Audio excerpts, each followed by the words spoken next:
എല്ലാവർക്കും നമസ്കാരം. 2024 നമുക്കെല്ലാവർക്കും അറിയുന്ന പോലെ തന്നെ ഒരു ലോക്സഭാ തിരഞ്ഞെടുപ്പിലേക്ക് വീണ്ടും നടക്കുകയാണ് നമ്മുടെ രാജ്യം. അപ്പോൾ ഈ രാജ്യം ഈ തിരഞ്ഞെടുപ്പിനെ നേരിടുമ്പോൾ നമ്മുടെ രാജ്യത്തെ ഇപ്പോൾ നിലവിൽ തന്നെ വലിയ രീതിയിൽ ഭരിച്ചുകൊണ്ടിരിക്കുന്ന ഒരർത്ഥത്തിൽ ഗ്രസിച്ചുകൊണ്ടിരിക്കുന്ന ഈ ഹിന്ദുത്വ അടക്കമുള്ള ആശയങ്ങൾ, അല്ലെങ്കിൽ ഭരണകക്ഷിയായിട്ടുള്ള BJP അടക്കം മുൻപോട്ട് വയ്ക്കുന്ന ആശയധാരകളും അവർ മുമ്പോട്ട് വയ്ക്കുന്ന ഭരണത്തിൻ്റെ രീതികളും ഏതെല്ലാം നിലയിൽ ഇന്ത്യൻ ജനാധിപത്യത്തിനും ഇന്ത്യ എന്ന രാജ്യത്തെ അല്ലെങ്കിൽ ഇന്ത്യ എന്ന സങ്കല്പത്തെ തന്നെ ഏതെല്ലാം നിലയിൽ വെല്ലുവിളിക്കുന്നതാണെന്നുള്ള കാര്യത്തിൽ ഇവിടെ ഇരിക്കുന്ന ആർക്കും ഒരു തർക്കമില്ല എന്നാണ് മനസ്സിലാക്കുന്നത്.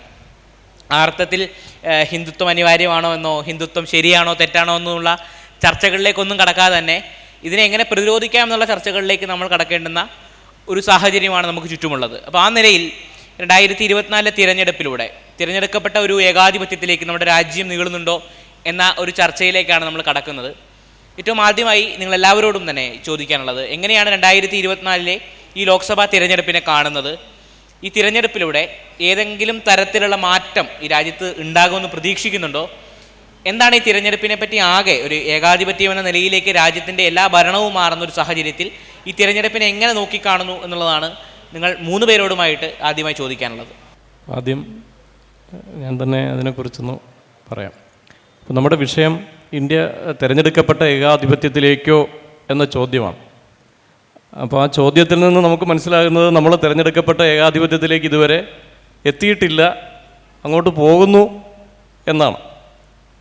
പക്ഷേ വസ്തുതകൾ കുറച്ചുകൂടെ ഗ്രിമ്മാണ്. ലോകത്തിലെ ജനാധിപത്യ ഇൻഡീസസിനെ, ജനാധിപത്യ സൂചകങ്ങളെ വിലയിരുത്തുന്ന ഏറ്റവും ആധികാരികമായ വീഡം എന്ന് പറയുന്ന സംഘടനയുടെ റിപ്പോർട്ട് പ്രകാരം കഴിഞ്ഞ 6 വർഷങ്ങളായി അവർ ഇന്ത്യയെ കാറ്റഗറൈസ് ചെയ്തിരിക്കുന്നത്, ഇന്ത്യയെ ഉൾപ്പെടുത്തിയിരിക്കുന്നത് ഇലക്ടറൽ ആട്ടോക്രസിയിലാണ്.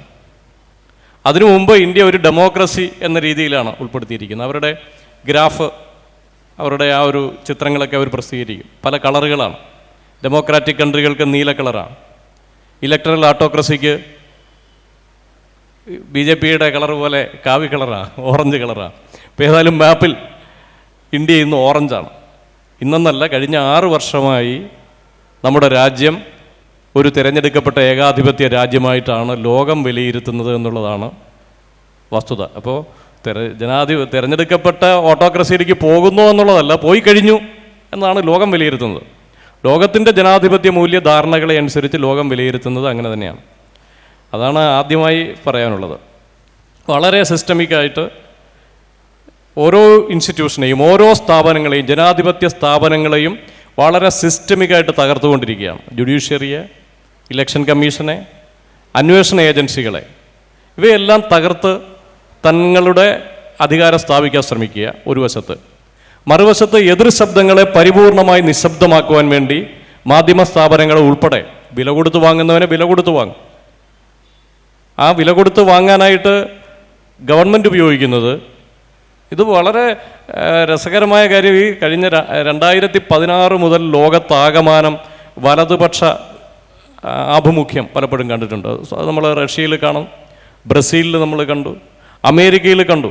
അമേരിക്ക താത്കാലികമായിട്ട് അതിൽ നിന്ന് ഇപ്പോൾ മോചിതമായി, പക്ഷേ വീണ്ടും ട്രംപിനാണ് വിജയസാധ്യത എന്നാണ് ഇപ്പോൾ അറിയാൻ കഴിയുന്നത്. അങ്ങനെയാണെങ്കിൽ വീണ്ടും അമേരിക്ക വലതുപക്ഷത്തേക്ക്, തീവ്ര വലതുപക്ഷത്തേക്ക് പോകും.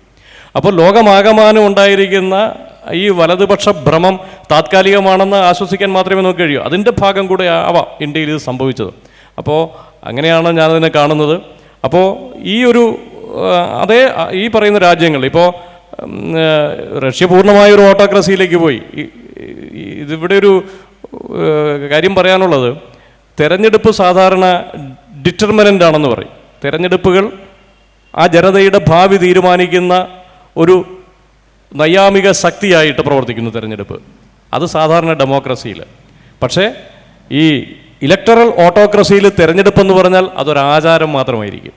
ഇപ്പോൾ റഷ്യയിൽ നമ്മൾ കാണുന്നത് അതാണ്, ബ്രസീലിൽ കാണുന്നത് അതാണ്, ടർക്കിയിൽ കാണുന്നത് അതാണ്, ഫിലിപ്പൈൻസിൽ കാണുന്നത് അതാണ്. അപ്പോൾ അത്തരം ഒരു പോക്കിൻ്റെ ഭാഗമാണ് ഈ വലതുപക്ഷ ശക്തികളുടെ ഒരു താത്കാലിക അപഭ്രംശമെന്നാണ് കരുതുന്നത്. ഏതായാലും 2024 തെരഞ്ഞെടുപ്പിൽ മുമ്പെങ്ങുമില്ലാത്ത വിധം പ്രതിപക്ഷ ശക്തികൾ ഒന്നിച്ചു നിന്നിട്ടുണ്ട്. ഇപ്പോഴത്തെ അവസ്ഥ എന്ന് പറയുന്നത് 303 സീറ്റുകളാണ് BJPക്ക് ഒറ്റയ്ക്ക് ഭൂരിപക്ഷമുണ്ട്. പ്രധാന പ്രതിപക്ഷ കക്ഷിയായ കോൺഗ്രസിനേക്കാൾ 251 സീറ്റ് കൂടുതലാണ്. ചെറിയ നമ്പറൊന്നുമല്ല, 251 സീറ്റ് കൂടുതലാണ്. അപ്പോൾ പ്രതിപക്ഷത്തെ കക്ഷികൾ പക്ഷേ ഒന്നിച്ചു നിന്നാൽ ബി ജെ പിയെ പരാജയപ്പെടുത്താൻ കഴിയും. ബി ജെ പിയെ ഒരു 170 താഴെ അല്ലെങ്കിൽ 180 താഴെ സീറ്റുകളിലേക്ക് എത്തിക്കാൻ കഴിയും കൃത്യമായിട്ട് വർക്കൗട്ട് ചെയ്താൽ. അപ്പോൾ ഇപ്പോൾ ഏതായാലും അതിൻ്റെ ലക്ഷണങ്ങൾ കണ്ടു തുടങ്ങിയിട്ടുണ്ട്. പ്രതിപക്ഷത്ത് ഒരു ശക്തി നമുക്ക് കാണാൻ സാധിക്കുന്നുണ്ട്. അവർ ഒരുമിച്ച് നിന്ന് ഇന്ത്യയെ ഈ ഇലക്ടറൽ ഓട്ടോക്രസിയിൽ നിന്ന് രക്ഷപ്പെടുത്തും എന്നാണ് ഞാൻ പ്രതീക്ഷിക്കുന്നത്. കഴിഞ്ഞ കുറച്ച് കാലം മുമ്പ് ഉറപ്പായിട്ടും ആം ആദ്മി പാർട്ടിയും കോൺഗ്രസും കൂടെ ചേർന്നുകൊണ്ട് ചണ്ഡീഗഡ് മേയർ പോലുള്ളൊരു തെരഞ്ഞെടുപ്പിൽ പങ്കെടുക്കുകയും ആ തെരഞ്ഞെടുപ്പിൽ തീർച്ചയായിട്ടും ഇവരുടെ സംയുക്ത മുന്നണി ആയതുകൊണ്ട് അവിടെ അവർ നിർത്തുന്ന കാൻഡിഡേറ്റ് ജയിക്കുമെന്ന് പ്രതീക്ഷിച്ചെടുത്ത് BJP വിജയിച്ചു വരികയും ചെയ്യുന്ന ഒരു സാഹചര്യം ഉണ്ടായിരുന്നു. അത് അന്ന് തന്നെ ആ ഇലക്ഷൻ അട്ടിമറിക്കപ്പെട്ടതാണ് എന്നുള്ള ആരോപണങ്ങൾ ഉന്നയിക്കപ്പെടുകയും എന്നാൽ പല നിഷ്പക്ഷ കോണുകളിൽ നിന്ന് പോലും അങ്ങനെയൊന്നും ഇന്ത്യയിൽ ഇലക്ഷൻ അട്ടിമറിക്കപ്പെടാൻ കഴിയില്ല എന്ന് പറയുകയും പിന്നീട് ആ ഇലക്ഷൻ്റെ ചുമതലയുണ്ടായിരുന്ന ഓഫീസർ തന്നെ എങ്ങനെയാണ് ആ ഇലക്ഷൻ അട്ടിമറിക്കപ്പെട്ടത് എന്നുള്ളതിൻ്റെ CCTV ദൃശ്യങ്ങൾ സുപ്രീം കോടതി മുന്നാകുകയും പിന്നീട് ഇന്ത്യയിലെ മാധ്യമങ്ങൾ വഴിയും നാം കാണുകയും ചെയ്തൊരു കാലത്തിലാണ് നാം ജീവിക്കുന്നത്. ഇപ്പോൾ ഇവിടെ സാറ് പറയുകയുണ്ടായി, കഴിഞ്ഞ 6 വർഷക്കാലമായി വെറൈറ്റീസ് ഓഫ് ഡെമോക്രസി ഇൻഡെക്സിൽ ഇന്ത്യ ഏറെ പിന്നിൽ പോവുകയും അതൊരു ഇലക്ട്രൽ ഓട്ടോക്രസിയായി 2018 മുതൽ ഇന്ത്യ പോയതിൻ്റെ ഒരു കാലഘട്ടത്തെക്കുറിച്ചും പറഞ്ഞു. തീർച്ചയായിട്ടും ഇന്ത്യയിലെ റൈറ്റ് വിങ് ഈ ഒരു ഡേറ്റയും അംഗീകരിക്കാൻ പോകുന്നില്ല. അവർ പറയുന്ന ഒരു കാര്യം ഇതെല്ലാം വെസ്റ്റേൺ ഡെമോക്രസീസ് നമുക്കെതിരെ നടത്തുന്ന ഗൂഢാലോചനകളായിട്ടാണ് എന്നുള്ളതാണ്. അതുകൊണ്ട് തന്നെ അവർക്ക് കൂടി അംഗീകരിക്കാൻ കഴിയുന്ന വെസ്റ്റേൺ ഡെമോക്രാറ്റിക് മീഡിയയുടേതല്ലാത്ത ഒരു ഡേറ്റ പറയാൻ കഴിയുമെന്നാണ് ഞാൻ പ്രതീക്ഷിക്കുന്നത്. അതിലൊരു പ്രധാനപ്പെട്ട ഡേറ്റ നോർത്ത് കൊറിയയിൽ നിന്ന് വരുന്ന ഒരു തിങ്ക് ടാങ്കിൻ്റെ ഒരു ഡേറ്റയാണ്. ആ ഡേറ്റയുടെ പേര് സ്ലേവ് എന്നാണ്. സ്ലേവിൻ്റെ പൂർണ്ണാർത്ഥം supreme leader always very excellent എന്നുള്ളതാണ് ആ ഡേറ്റയുടെ ഫുൾ ഫോം. അതിൻ്റെ അടിസ്ഥാനത്തിൽ അവർ നിർണ്ണയിക്കുന്നതിൻ്റെ ഒരു ഘടകം എങ്ങനെയാണ് നോർത്ത് കൊറിയ ലോകത്തിലെ ഏറ്റവും വലിയ ജനാധിപത്യ രാഷ്ട്രമായി മാറുന്നത് എന്ന് പറഞ്ഞു വയ്ക്കുന്ന ഒരു സർക്കാസ്റ്റിക് ഡേറ്റയാണത്. ആ ഡേറ്റയിൽ 100-ലാണ് പോയിന്റ് നിശ്ചയിക്കുക. ആ 100-ൽ 100 പോയിന്റ് നേടിയ ഏക രാജ്യം നോർത്ത് കൊറിയയാണ്. അതുകൊണ്ട് ഒന്നാമത്തെ ജനാധിപത്യ രാജ്യം അവരെ സംബന്ധിച്ച് നോർത്ത് കൊറിയയാണ്. രണ്ടാമത്തെ ജനാധിപത്യ രാജ്യം അവരെ സംബന്ധിച്ച് 99 പോയിന്റ് നേടിയ ചൈനയാണ്. മൂന്നാമത്തെ ജനാധിപത്യ രാജ്യത്തെക്കുറിച്ച് പറയുമ്പോൾ നമ്മൾ കുറച്ച് ആശങ്കപ്പെടേണ്ടതുണ്ട്. കാരണം നോർത്ത് കൊറിയയുടെ സർക്കാസ്റ്റിക് ഇൻഡെക്സിലെ പോലും മൂന്നാമത്തെ ജനാധിപത്യ രാജ്യമായി അവർ പറയുന്നത് 95 പോയിൻ്റുള്ള റഷ്യയും ഇന്ത്യയുമാണ്. അത് ഇത്രയും കാലം ലോകത്തിലെ ഏറ്റവും വലിയ ഡെമോക്രസി എന്ന് പറഞ്ഞ് വീരവാദം മുഴക്കിയിരുന്ന, അല്ലെങ്കിൽ ഏറെക്കുറെ അതിൻ്റെ ഒരു ജനങ്ങൾ തെരഞ്ഞെടുപ്പിൽ പങ്കെടുക്കുന്നതിൻ്റെ അടിസ്ഥാനത്തിൽ അങ്ങനെ പറയാൻ കഴിയുമായിരുന്നൊരു രാജ്യത്തെ സംബന്ധിച്ച് തീർച്ചയായും അതൊരു ഞെട്ടിക്കുന്ന ഡേറ്റയാണ്. ഒരു സർക്കാസ്റ്റിക് ഇൻഡെക്സിൽ പോലും നിങ്ങൾക്ക് ആ രീതിയിൽ പിന്നിലേക്ക് പോകേണ്ടി വരുന്നുണ്ടെങ്കിൽ അത് തീർച്ചയായും ഭീഷണിപ്പെടുത്തുന്ന അല്ലെങ്കിൽ നമ്മളെ അലേർട്ട് ചെയ്യുന്ന ഒരു ഡേറ്റ തന്നെയാണ്. ഈ 2024 തെരഞ്ഞെടുപ്പിലേക്ക് പോകുമ്പോൾ ഇതിൽ BJPക്കാണ് മുൻതൂക്കം എന്നുള്ള കാര്യത്തിൽ എനിക്ക് യാതൊരു സംശയവുമില്ല. പക്ഷേ ആ പക്ഷേക്ക് ഇന്ത്യൻ ജനാധിപത്യത്തിൽ വലിയൊരു വിലയുണ്ട്. അത് എല്ലായ്പ്പോഴും ഇന്ത്യൻ ജനാധിപത്യത്തിൻ്റെ ഒരു സ്വഭാവം എന്ന് പറയുന്നത് ഒരു തെരഞ്ഞെടുപ്പും ഡൺ ഡീലല്ല എന്ന് പറഞ്ഞു വയ്ക്കുന്നു എന്നുള്ളതാണ്. ഇക്കാര്യം നമ്മളെക്കാൾ നന്നായിട്ട് അറിയാവുന്നത് BJPക്കും സംഘപരിവാർ ശക്തികൾക്കുമാണ്. അതുകൊണ്ടാണ് അവർ ഇപ്പോഴും ഇന്ത്യയിലെ ഏറ്റവും വലിയ പ്രതിപക്ഷ പാർട്ടിയുടെ അക്കൗണ്ട് ഫ്രീസ് ചെയ്ത് വെക്കുന്നതും തെരഞ്ഞെടുപ്പിന് 2 മാസം മുമ്പ് ഇന്ത്യയിലെ ഏറ്റവും പ്രധാനപ്പെട്ട പ്രതിപക്ഷത്തെ 2 മുഖ്യമന്ത്രിമാരെ തടവിലാക്കുന്നതും ഈ കാരണം കൊണ്ടാണ്. അവർ എല്ലാ രീതിയിലും പോസിബിളായിട്ടുള്ള മുഴുവൻ രീതിയിലും മാധ്യമങ്ങളെ മുഴുവൻ കയ്യിലാക്കി വെച്ചിട്ടും EDയും CBIയും കേന്ദ്ര ഏജൻസികളെയും ഉൾപ്പെടെ തടവിലാക്കി വെക്കുന്നതിൻ്റെ ഒരു കാരണം അവർക്കറിയാം ഇത് അത്ര എളുപ്പത്തിൽ അവർക്ക് നേടിയെടുക്കാൻ കഴിയുന്ന ഒന്നല്ല എന്നുള്ളത്. ഈ 2024 തെരഞ്ഞെടുപ്പിലേക്ക് പോകുമ്പോൾ എൻ്റെ മുന്നിലേക്കുള്ള ഏറ്റവും വലിയ പ്രതീക്ഷ എന്ന് പറയുന്നത് കഴിഞ്ഞ വട്ടത്തെ വിജയം അവർക്ക് മഹാരാഷ്ട്രയിലോ ബീഹാറിലോ അല്ലെങ്കിൽ അത്തരത്തിൽ അവർ മുമ്പ് നേടിയിരുന്ന സംസ്ഥാനങ്ങൾ അവർക്ക് ആവർത്തിക്കാൻ കഴിയാതെ വരികയും, എന്നാൽ ഏറ്റവും ഭയപ്പെടുത്തുന്നത് അവർ ആന്ധ്രാപ്രദേശിലും ഈവൻ നമ്മൾ ഏറ്റവും പ്രതീക്ഷ കൽപ്പിക്കുന്ന പശ്ചിമ ബംഗാളിലും തമിഴ്നാട്ടിലും പോലും അവർ കൂടുതൽ മുന്നേറ്റം നടത്തിയേക്കും എന്നുള്ള ഒരു കാര്യമാണ് എന്നെ അലോസരപ്പെടുത്തുന്നത്. അതിൽ തമിഴ്നാട്ടിലെ കേസിൽ അവർ 2 അക്കത്തിലേക്ക് ചരിത്രത്തിൽ ആദ്യമായി ലോക്സഭയിലേക്ക് അവരുടെ വോട്ട് ശതമാനം എത്തിച്ചേക്കാം. പക്ഷേ അവർക്ക് സീറ്റൊന്നും ലഭിക്കണം എന്നില്ല. അതൊരു ലോങ് ടൈം ഗോളായി BJP മുന്നിൽ വയ്ക്കുന്നൊരു കാര്യമാണ്. ആന്ധ്രാപ്രദേശിൻ്റെ കേസിലാണെങ്കിൽ അവർ ജഗൻമോഹൻ റെഡ്ഡി ഗവൺമെൻറ്റിനെതിരെ ഒരു ആൻറ്റി ഇൻകംബൻസി ഫാക്ടർ അവിടെ നിലനിൽക്കുന്നുണ്ട്. അതിനെതിരെ TDPയുടെയും അതോടൊപ്പം തന്നെ പവൻ കല്യാണിൻ്റെയും പാർട്ടിയെ ഒത്തുചേർത്തുകൊണ്ട് BJP മുന്നോട്ട് പോകുന്നുണ്ട്. അവർക്ക് കഴിഞ്ഞ വർഷത്തേക്കാൾ കൂടുതൽ സീറ്റുകൾ ആന്ധ്രാപ്രദേശിലും നേടാൻ കഴിയുമെന്ന് തന്നെയാണ് അവർ പ്രതീക്ഷിക്കുന്നത്. പുറത്തു വരുന്ന ചില സർവേ ഫലങ്ങളും ആ രീതിയിൽ തന്നെയാണ് അത് കാണിക്കുന്നത്. വെസ്റ്റ് ബംഗാളിലെ കേസിലും ഇപ്പോൾ മമതാ ബാനർജി അവിടെ വളരെ സ്ട്രോങ് ആയി നിൽക്കുമ്പോൾ പോലും മമതയുടെ തൃണമൂൽ കോൺഗ്രസിനേക്കാൾ കൂടുതൽ സീറ്റ് വെസ്റ്റ് ബംഗാളിൽ BJP നേടിയാൽ അതൊരു എന്താണ് നമ്മളെ ഞെട്ടിക്കുന്ന ഒരു ഘടകമാകേണ്ടതില്ല എന്ന് തന്നെയാണ് അവിടെ നിന്ന് ഗ്രൗണ്ടിൽ നിന്ന് വരുന്ന റിപ്പോർട്ടുകൾ സൂചിപ്പിക്കുന്നത്. സോ ഇന്ത്യ അലയൻസ് എന്ന് പറയുന്ന ഒരു വളരെ ശക്തമായ ഫാക്ടറാണ്. ആ ഫാക്ടർ അവിടെ നിൽക്കുമ്പോഴും ഈ തെരഞ്ഞെടുപ്പുകളിൽ BJP ജയിക്കുമ്പോൾ ഉണ്ടാകുന്ന ഭയങ്ങളെപ്പറ്റി നിങ്ങളെല്ലാവരും അവെയർ ആയിരിക്കും എന്നെനിക്ക് ഉറപ്പാണ്. പക്ഷേ എന്നെ അതിനേക്കാൾ കൂടുതൽ എന്നെ ചിന്തിപ്പിക്കുന്നത് ഈ തെരഞ്ഞെടുപ്പിൽ അവർ തോറ്റാൽ സംഭവിക്കാൻ പോകുന്നൊരു കാര്യത്തെക്കുറിച്ചാണ്. കാരണം കഴിഞ്ഞ 100 കൊല്ലമായി ഇന്ത്യയിൽ RSS എടുക്കുന്നൊരു എഫേർട്ടുണ്ട്. ആ എഫേർട്ട് അങ്ങനെ ഒരു 100ാം വാർഷികത്തിൽ വന്ന് വെറുതെ ഇല്ലാണ്ടായി പോകാൻ അവർ സമ്മതിക്കില്ല. ഈ തെരഞ്ഞെടുപ്പ് തോറ്റു കഴിഞ്ഞാൽ ഇന്ത്യയിൽ ഒരു സായുധ വിപ്ലവം നടന്നാലോ ഒരു പട്ടാള അട്ടിമറിക്കുള്ള ശ്രമം ഉണ്ടായാലോ അത് എന്നെ അത്ഭുതപ്പെടുത്തില്ല. കാരണം they will go for it because they are bone for that, they are preparing for that. So ഈ ഇപ്പോൾ തന്നെ നമ്മുടെ തന്നെ ഇലക്ഷനിലൊക്കെ അല്ലെങ്കിൽ ഇപ്പം ഈ മിലിറ്ററിയിൽ നടത്തിയിട്ടുള്ള മാറ്റങ്ങളെക്കുറിച്ച് പഠിച്ചാൽ നമുക്കത് മനസ്സിലാവും.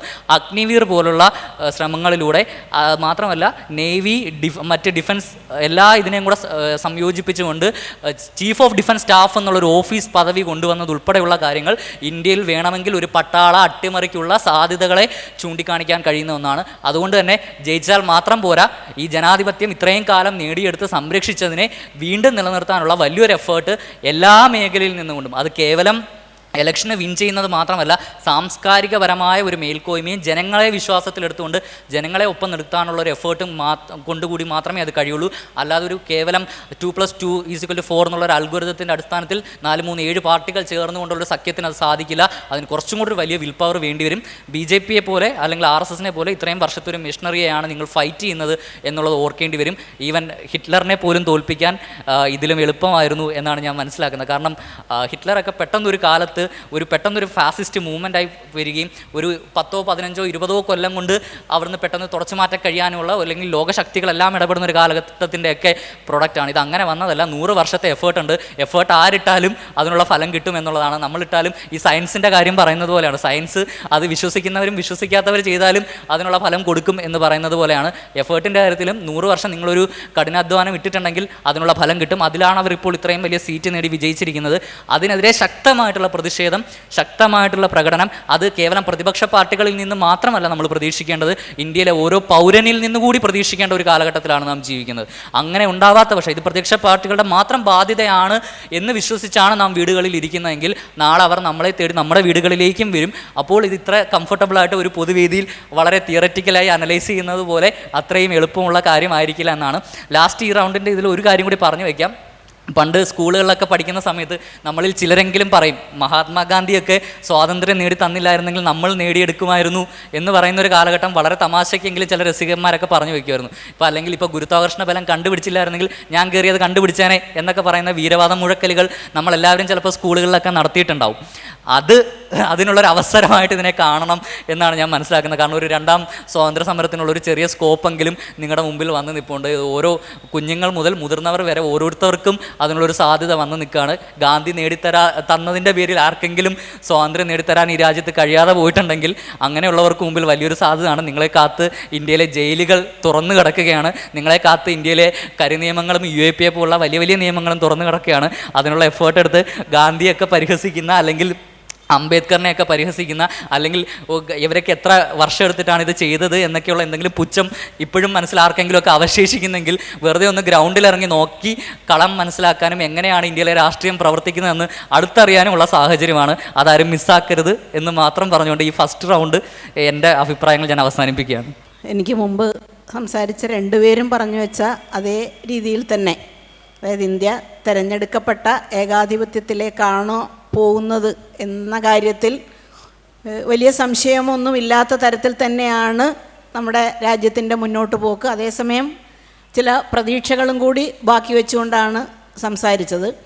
ഈ വീഡം റിപ്പോർട്ടിനെ കുറിച്ച് ആദ്യം സൂചിപ്പിച്ചു. ആ റിപ്പോർട്ട് ഒരു 60ഓളം സൂചകങ്ങൾ വെച്ചുകൊണ്ടാണ് ആ ഒരു ഡാറ്റ വെച്ചുകൊണ്ട് പഠനം നടത്തി പുറത്തുവിട്ട റിപ്പോർട്ട് ആണ്. ആ റിപ്പോർട്ടിൽ പഠനത്തിന് വിധേയമാക്കിയ കാര്യങ്ങൾ ഓരോന്നെടുത്ത് പരിശോധിച്ചാലും ഒരു 60 സൂചകങ്ങളാണ്. അതിലെ അഭിപ്രായ സ്വാതന്ത്ര്യം അതിലൊരു സൂചകമായിരുന്നു. അപ്പോൾ ഈ വീഡം റിപ്പോർട്ടിനെ തള്ളിക്കളയാൻ പറ്റാതിരിക്കുന്നത്. ഈ സൂചകങ്ങൾ ഓരോന്നും പരിശോധിക്കുമ്പോൾ ഇന്ത്യയെ സംബന്ധിച്ചിടത്തോളം അതൊക്കെ അങ്ങനെ തന്നെയാണ് എന്ന് തോന്നുന്നതുകൊണ്ടാണ്. അഭിപ്രായ സ്വാതന്ത്ര്യത്തിനെ അടിച്ചമർത്തുന്ന രീതി നമുക്കറിയാം. അഭിപ്രായ സ്വാതന്ത്ര്യം ഏതൊക്കെ തരത്തിൽ അടിച്ചമർത്തപ്പെട്ടുകൊണ്ടിരിക്കുന്നു എന്നുള്ളത് നമ്മളൊക്കെ അതിൻ്റെ അനുഭവസ്ഥരാണ്. അതുപോലെ മാധ്യമസ്വാതന്ത്ര്യം നമുക്കറിയാം. അടിയന്തരാവസ്ഥ കാലത്താണ് മാധ്യമസ്വാതന്ത്ര്യം അപകടത്തിൽ നിന്ന് നമ്മൾ വിചാരിച്ചതെങ്കിൽ അതിൻ്റെയൊക്കെ എത്രയോ മടങ്ങ് ശക്തമായി അടിയന്തരാവസ്ഥ ഒന്നുമില്ലാതെ മാധ്യമസ്വാതന്ത്ര്യം അടിച്ചമർത്തപ്പെടുന്നു. എതിർ ശബ്ദങ്ങൾ ഇല്ലാതാക്കുന്നതിൻ്റെ ഭാഗമായി മാധ്യമങ്ങളെ, വിലയ്ക്ക് വാങ്ങാവുന്ന മാധ്യമങ്ങളെ വിലയ്ക്ക് വാങ്ങുന്നു. വിലയ്ക്ക് വാങ്ങാൻ കഴിയാത്ത മാധ്യമങ്ങളെ ഭയപ്പെടുത്തിയും ED ഉപയോഗിച്ചും മറ്റ് പലതരത്തിലും റെയ്ഡുകൾ നടത്തിയും നമുക്കറിയാം. ഇന്ത്യയിലെ എത്രയോ പത്രമാധ്യമങ്ങളിലെ എഡിറ്റർമാർ വിചാരണ പോലും കൂടാതെ ന്യൂസ് ക്ലിക്ക് പോലെയുള്ള മാധ്യമങ്ങളുടെ എഡിറ്റർമാരും മുതലാളിമാരും ഒക്കെ ജയിലിൽ കിടക്കുകയാണ്. അവരുടെയൊക്കെ അക്കൗണ്ടുകൾ മരവിപ്പിച്ചിരിക്കുകയാണ്. അപ്പോൾ മാധ്യമ സ്വാതന്ത്ര്യം ഇല്ലാതാക്കുന്നു. അതുപോലെ സോഷ്യൽ മീഡിയ അടിച്ചമർത്തലുകൾ, അതിനെക്കുറിച്ചൊന്നും വിശദീകരിക്കേണ്ട കാര്യമില്ല. ഇൻ്റർനെറ്റ് വിച്ഛേദം ലോകത്ത് ഈ കഴിഞ്ഞ 2-3-4 വർഷത്തെ കണക്കിൽ ഏറ്റവും കൂടുതൽ ഇൻ്റർനെറ്റ് വിച്ഛേദം നടന്നിട്ടുള്ള രാജ്യം ഇന്ത്യയാണ് എന്ന് ഇതിൻ്റെ കണക്കുകളിൽ പറയുന്നുണ്ട്. അതുപോലെ പ്രതിപക്ഷത്തെ നമുക്കറിയാം, 100ഓളം പ്രതിപക്ഷ MP-മാരെ സഭയിൽ നിന്ന് പുറത്താക്കിക്കൊണ്ട് നിയമനിർമ്മാണം നടത്തിയ ഒരു രാജ്യം ഒരുപക്ഷെ ലോകത്തുണ്ടാവില്ല. ഇതൊക്കെ സംഭവിക്കുമ്പോഴും നമുക്കറിയാം, പ്രതിപക്ഷ MP-മാരെ പുറത്താക്കിയപ്പോൾ ഞാനൊക്കെ പ്രതീക്ഷിച്ചത് പിറ്റേ ദിവസം ഒരുപക്ഷെ രാജ്യം സ്തംഭിക്കും, എല്ലാ പ്രതിപക്ഷ കക്ഷികളും ഒന്നിച്ചു നിന്നുകൊണ്ട് പാർലമെൻറ്റ് മന്ദിരം വളയും എന്നൊക്കെ വെറുതെ പ്രതീക്ഷിച്ചു പോയി. ചെയ്യാമായിരുന്നതാണതൊക്കെ, പക്ഷേ അവിടെയും നമ്മൾ നിശബ്ദരായിരുന്നു. അതുപോലെ തന്നെ സർക്കാർ ഏജൻസികളെ ഉപയോഗിച്ച് ഇപ്പോൾ തന്നെ തെരഞ്ഞെടുപ്പ് ഇത്രയും അടുത്ത് നിൽക്കുന്ന ഘട്ടത്തിലാണ് നിയമങ്ങൾ ഉണ്ട് എന്ന് പറഞ്ഞുകൊണ്ട് അവരുണ്ടാക്കിയ നിയമങ്ങൾ ഉപയോഗിച്ചുകൊണ്ട് പ്രതിപക്ഷത്തിൻ്റെ അക്കൗണ്ടുകൾ മരവിപ്പിച്ചുകൊണ്ടും ആം ആദ്മി നേതാവിനെ ജയിലിലടച്ചതുകൊണ്ടും നമ്മളൊട്ടും വിചാരിക്കുക പോലും ചെയ്യാത്ത കാര്യങ്ങളാണ് രാജ്യത്ത് സംഭവിച്ചുകൊണ്ടിരിക്കുന്നത്. അപ്പോൾ ഈ സൂചകങ്ങളൊക്കെ വെച്ചുകൊണ്ട് തന്നെ രാജ്യം ഏകാധിപത്യത്തിലേക്ക് പോകുന്നു എന്ന അവരുടെ റിപ്പോർട്ടിനെ ഞാനും ശരിവെക്കുകയാണ്. ഏകാധിപത്യത്തിലേക്കല്ല പോകുന്നത്, മതാധിപത്യത്തിലേക്കാണ് പോകുന്നത് എന്നാണ് ഞാൻ പറയാൻ ആഗ്രഹിക്കുന്നത്. ഏകാധിപത്യത്തിൻ്റെയും അപ്പുറം കടന്ന് മതാധിപത്യം, അത് ഏകാധിപത്യം തന്നെയാണെങ്കിലും അത് ഒരു പടി കൂടി കടന്നതാണ് എന്നാണ് ഞാൻ മനസ്സിലാക്കുന്നത്. അതിന് ഏറ്റവും മെയ് 18 പാർലമെൻറ്റ് മന്ദിരം ഉദ്ഘാടനം ചെയ്യപ്പെട്ടപ്പോൾ നമ്മളൊക്കെ അതിനു മുമ്പ് 2014 ഇലക്ഷൻ സമയത്ത് BJP അധികാരത്തിൽ വരുമോ എന്നുള്ള ആശങ്ക പ്രകടിപ്പിക്കുമ്പോൾ പലരും പറഞ്ഞു കേട്ടു, അല്ലെങ്കിൽ ഞാനൊക്കെ വിശ്വസിച്ചിരുന്നത്, BJP ഇനിയിപ്പോൾ അധികാരത്തിൽ വന്നാലും അവർക്കൊന്നും ചെയ്യാൻ കഴിയില്ല, നമുക്കൊരു ഭരണഘടനയുണ്ടല്ലോ, നമുക്ക് നീതിന്യായ സംവിധാനങ്ങളുണ്ടല്ലോ എന്നൊക്കെ നമ്മൾ വിശ്വസിച്ചിരുന്നിടത്ത് നിന്ന് എത്ര ഈസി ആയിട്ടാണ് നമ്മുടെ ഭരണഘടനയിൽ നിന്ന് പലതും എടുത്തു മാറ്റിയത്. നമ്മുടെ പാർലമെൻറ്റ് മന്ദിരം, ഒരു ജനാധിപത്യ രാജ്യത്തിലെ പാർലമെൻറ്റ് മന്ദിരം ഉദ്ഘാടനം ചെയ്യപ്പെടുന്നത് പോലെ അല്ല, മറിച്ച് ഒരു ക്ഷേത്രത്തിൻ്റെ നവീകരണ കലശം കഴിഞ്ഞ് പുനഃപ്രതിഷ്ഠ നടത്തുന്നത് പോലെ ബ്രാഹ്മണ ആചാര്യന്മാരെ കൊണ്ടുവന്ന് തന്ത്രങ്ങളോടുകൂടി ഉദ്ഘാടനം ചെയ്യപ്പെട്ടു. അപ്പോഴും നമ്മളൊക്കെ അതിനെയും നോർമലൈസ് ചെയ്ത്, അല്ലെങ്കിൽ അവിടെയും നമ്മൾ ഫേസ്ബുക്കിലും വാട്സപ്പിലുമൊക്കെ തിളച്ചുകൊണ്ട് നിശബ്ദരായി എന്ന് തന്നെ പറയാം. ഈ പറയുന്ന പ്രതിപക്ഷ കക്ഷികളൊക്കെ ഉണ്ടായിട്ടും നമ്മളൊക്കെ ഉണ്ടായിട്ടും നമ്മൾ ഒന്നും നടന്നില്ല. കാരണം ഇതൊക്കെ ഓരോ ടെസ്റ്റ് ഡോസായിരുന്നു. ഗാന്ധിജിയുടെ ജന്മദിനത്തിലല്ല, മറിച്ച് സവർക്കറുടെ ജന്മദിനത്തിലാണ് പാർലമെൻറ്റ് മന്ദിരം ഉദ്ഘാടനം ചെയ്യപ്പെട്ടത് എന്ന് നമ്മൾ ഓർക്കണം. സവർക്കർ ആരായിരുന്നു? 1924 100 കൊല്ലം കഴിയുമ്പോൾ, 100 കൊല്ലത്തിനിടയിൽ ഇന്ത്യയെ ഹിന്ദു രാജ്യമാക്കണമെന്ന് പ്രസംഗിക്കുകയും അതിനുവേണ്ടി എഴുതുകയും ചെയ്ത സവർക്കറുടെ ജന്മദിനത്തിൽ തന്നെയാണ് പാർലമെൻറ്റ് മന്ദിരം ഉദ്ഘാടനം ചെയ്യപ്പെട്ടത്. മനു സ്മൃതിയുടെയും അല്ലെങ്കിൽ അത്തരം ഹിന്ദു സ്മൃതികളുടെ അടിസ്ഥാനപ്പെടുത്തി തന്നെ നമ്മുടെ രാഷ്ട്രപതിക്ക് അവിടെ പ്രവേശനം നിഷേധിച്ചത് ഒരു ജനാധിപത്യ രാജ്യത്തിൽ നമുക്ക് സങ്കല്പിക്കാൻ, ഇതിന് ആ പാർലമെൻറ്റ് മന്ദിരം ഉദ്ഘാടനം ചെയ്യുന്നതിന് മുമ്പ് നമ്മുടെ സങ്കല്പത്തിൽ പോലും വരില്ല ഒരു ആദിവാസി സ്ത്രീ അല്ലെങ്കിൽ വിധവ ഈ പറയുന്ന പാർലമെൻറ്റ് മന്ദിര ഉദ്ഘാടനത്തിന് ക്ഷണിക്കപ്പെടില്ല എന്ന് നമുക്കിപ്പോൾ സങ്കല്പിക്കാൻ പോലും കഴിയില്ലായിരുന്നു. പാർലമെൻറ്റ് മന്ദിരത്തിൻ്റെ ശിലാസ്ഥാപന വേളയിൽ രാംനാഥ് കോവിന്ദിനെ ക്ഷണിച്ചില്ല. അന്നും നമ്മളിൽ കുറേ പേര് ഫേസ്ബുക്കിലോ വാട്സാപ്പിലോ ഒക്കെ തിളച്ചു. അതിനപ്പുറം എങ്ങോട്ടും പോകാതിരുന്ന രാജ്യം ഏകാധിപത്യത്തിലേക്കല്ല മതാധിപത്യത്തിലേക്കാണ് പോകുന്നത് എന്ന് വളരെ കൃത്യമായിട്ട് നമ്മൾ മനസ്സിലാക്കുകയാണ്. എത്ര ഈസിയായിട്ടാണ് ഇതൊക്കെ നടന്നത് എന്നാണ്. ഒരു സംഘർഷവുമില്ലാതെ അവർക്കിതൊക്കെ നടത്താൻ കഴിഞ്ഞു എന്നതുകൊണ്ട് തന്നെ ഏകാധിപത്യത്തിലേക്കല്ല മതാധിപത്യത്തിലേക്കാണ് പോകുന്നത്.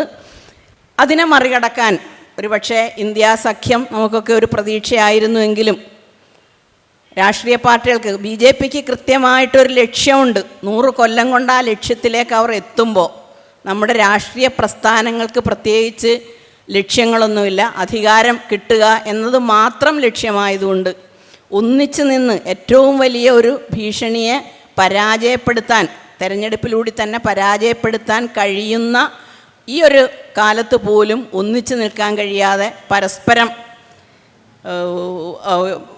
പ്രതിപക്ഷമില്ലാത്ത ഇന്ത്യയെയാണ് BJP സ്വപ്നം കാണുന്നതെങ്കിൽ കോൺഗ്രസ് ഇല്ലാത്ത ഇന്ത്യയെ സ്വപ്നം കാണുന്നവരും അല്ലെങ്കിൽ ഓരോ സ്റ്റേറ്റിലും ആ രീതിയിൽ സ്വപ്നം കണ്ടുകൊണ്ട് അധികാരത്തിനു വേണ്ടി മാത്രം നിലകൊള്ളുന്ന രാഷ്ട്രീയ പ്രസ്ഥാനങ്ങളുടെ അപജയം കൂടി ഈ തരുണത്തിൽ കാണാതിരുന്നുകൂടാ. ഈ നേരത്തെ സൂചിപ്പിച്ചതുപോലെ അവർക്ക് അധികാരം കിട്ടിയില്ലെങ്കിൽ സംഭവിക്കാൻ പോകുന്നത് അതിനേക്കാൾ ഭീകരമായിരിക്കും എന്ന് പോലും ഭയപ്പെടുന്നുണ്ട്. പക്ഷേ എല്ലാം അസ്തമിച്ചു എന്ന് വിശ്വസിക്കാനല്ല ആഗ്രഹിക്കുന്നത്. ഒരു ഉയർത്തെഴുന്നേൽപ്പിന് സാധ്യതയുണ്ട് എന്ന് തന്നെയാണ് പ്രതീക്ഷിക്കുന്നത്. ആ ഉയർത്തെഴുന്നേൽപ്പ് മുന്നിൽ കണ്ടുകൊണ്ട് ഇനിയെങ്കിലും ഒരുപക്ഷെ തെരഞ്ഞെടുപ്പിൽ അധികാരത്തിൽ വന്നാൽ പോലും ഉണർന്ന് പ്രവർത്തിക്കാൻ നമുക്ക് കഴിഞ്ഞാൽ നമ്മൾ പ്രതീക്ഷ അസ്തമിച്ചിട്ടില്ല എന്നാണ് ഇതിൻ്റെ ഒരു ആദ്യ റൗണ്ടിൽ എനിക്ക് പറയാനുള്ളത്. ഇപ്പോൾ പറഞ്ഞു വെച്ചതുപോലെ തന്നെ ഒരു പാർലമെൻറ്റിൻ്റെ ഉദ്ഘാടനം സന്യാസിമാരും ഒരു ക്ഷേത്രത്തിൻ്റെ ഉദ്ഘാടനം പ്രധാനമന്ത്രിയും നടത്തുന്ന നിലയിലേക്ക് രാജ്യത്തിൻ്റെ എല്ലാ നിലയിലുള്ള രാഷ്ട്രീയ തലം തന്നെ മാറിപ്പോകുമ്പോൾ നമുക്ക് ഏകാധിപത്യം എന്ന വാചകത്തിലേക്ക് തന്നെ തിരിച്ചു വരാൻ തോന്നുന്നു. അങ്ങനെ രാജ്യത്തിൻ്റെ എല്ലാ നിലയിലുമുള്ള എല്ലാ ഡയലക്റ്റിക്സും മാറുന്നൊരു കാലത്ത് ഈ ഏകാധിപത്യം എന്ന പദം പോലും വളരെ ശക്തമായി നമുക്കിടയിൽ വേരാഴ്ത്തുന്നു എന്നുള്ളൊരു സാഹചര്യത്തിലാണ് നമ്മൾ നിലനിൽക്കുന്നത്. ഇപ്പം കേരളം ഒരു വലിയ പച്ചത്തുരുത്തായി നിൽക്കുന്നുവെന്നും കേരളം ഇപ്പറഞ്ഞ BJP അടക്കം പുറത്തു നിർത്തുന്നു നമ്മൾ പറയുമ്പോൾ പോലും കേരളം ഇന്ത്യ എന്ന രാജ്യത്തിൻ്റെ ഭാഗമായിരിക്കെ തന്നെ നമ്മൾ നേരിടുന്ന വലിയ രീതിയിലുള്ള പ്രതിസന്ധികളുണ്ട്. ഇപ്പോൾ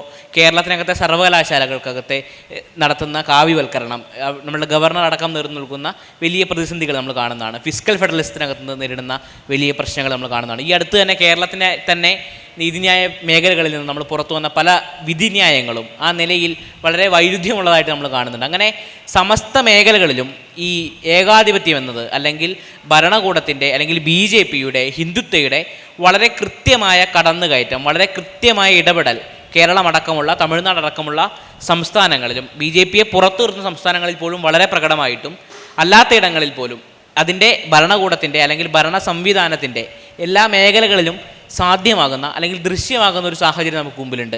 അങ്ങനെ ഏതെല്ലാം മേഖലകളിലാണ് നാം കൂടുതൽ ഭയക്കേണ്ടുന്ന നിലയിൽ ഈ ഏകാധിപത്യം കഴിഞ്ഞ കാലയളവിൽ ശക്തി പ്രാപിച്ചിട്ടുള്ളത്, ഈ മേഖലകളിൽ നിന്ന് ഏത് തരത്തിലുള്ള ഒരു പ്രതിരോധമാണ് സാധ്യമാകേണ്ടത്, സാധ്യമാകുന്നുണ്ടോ ആ നിലയിലൊരു പ്രതിരോധം?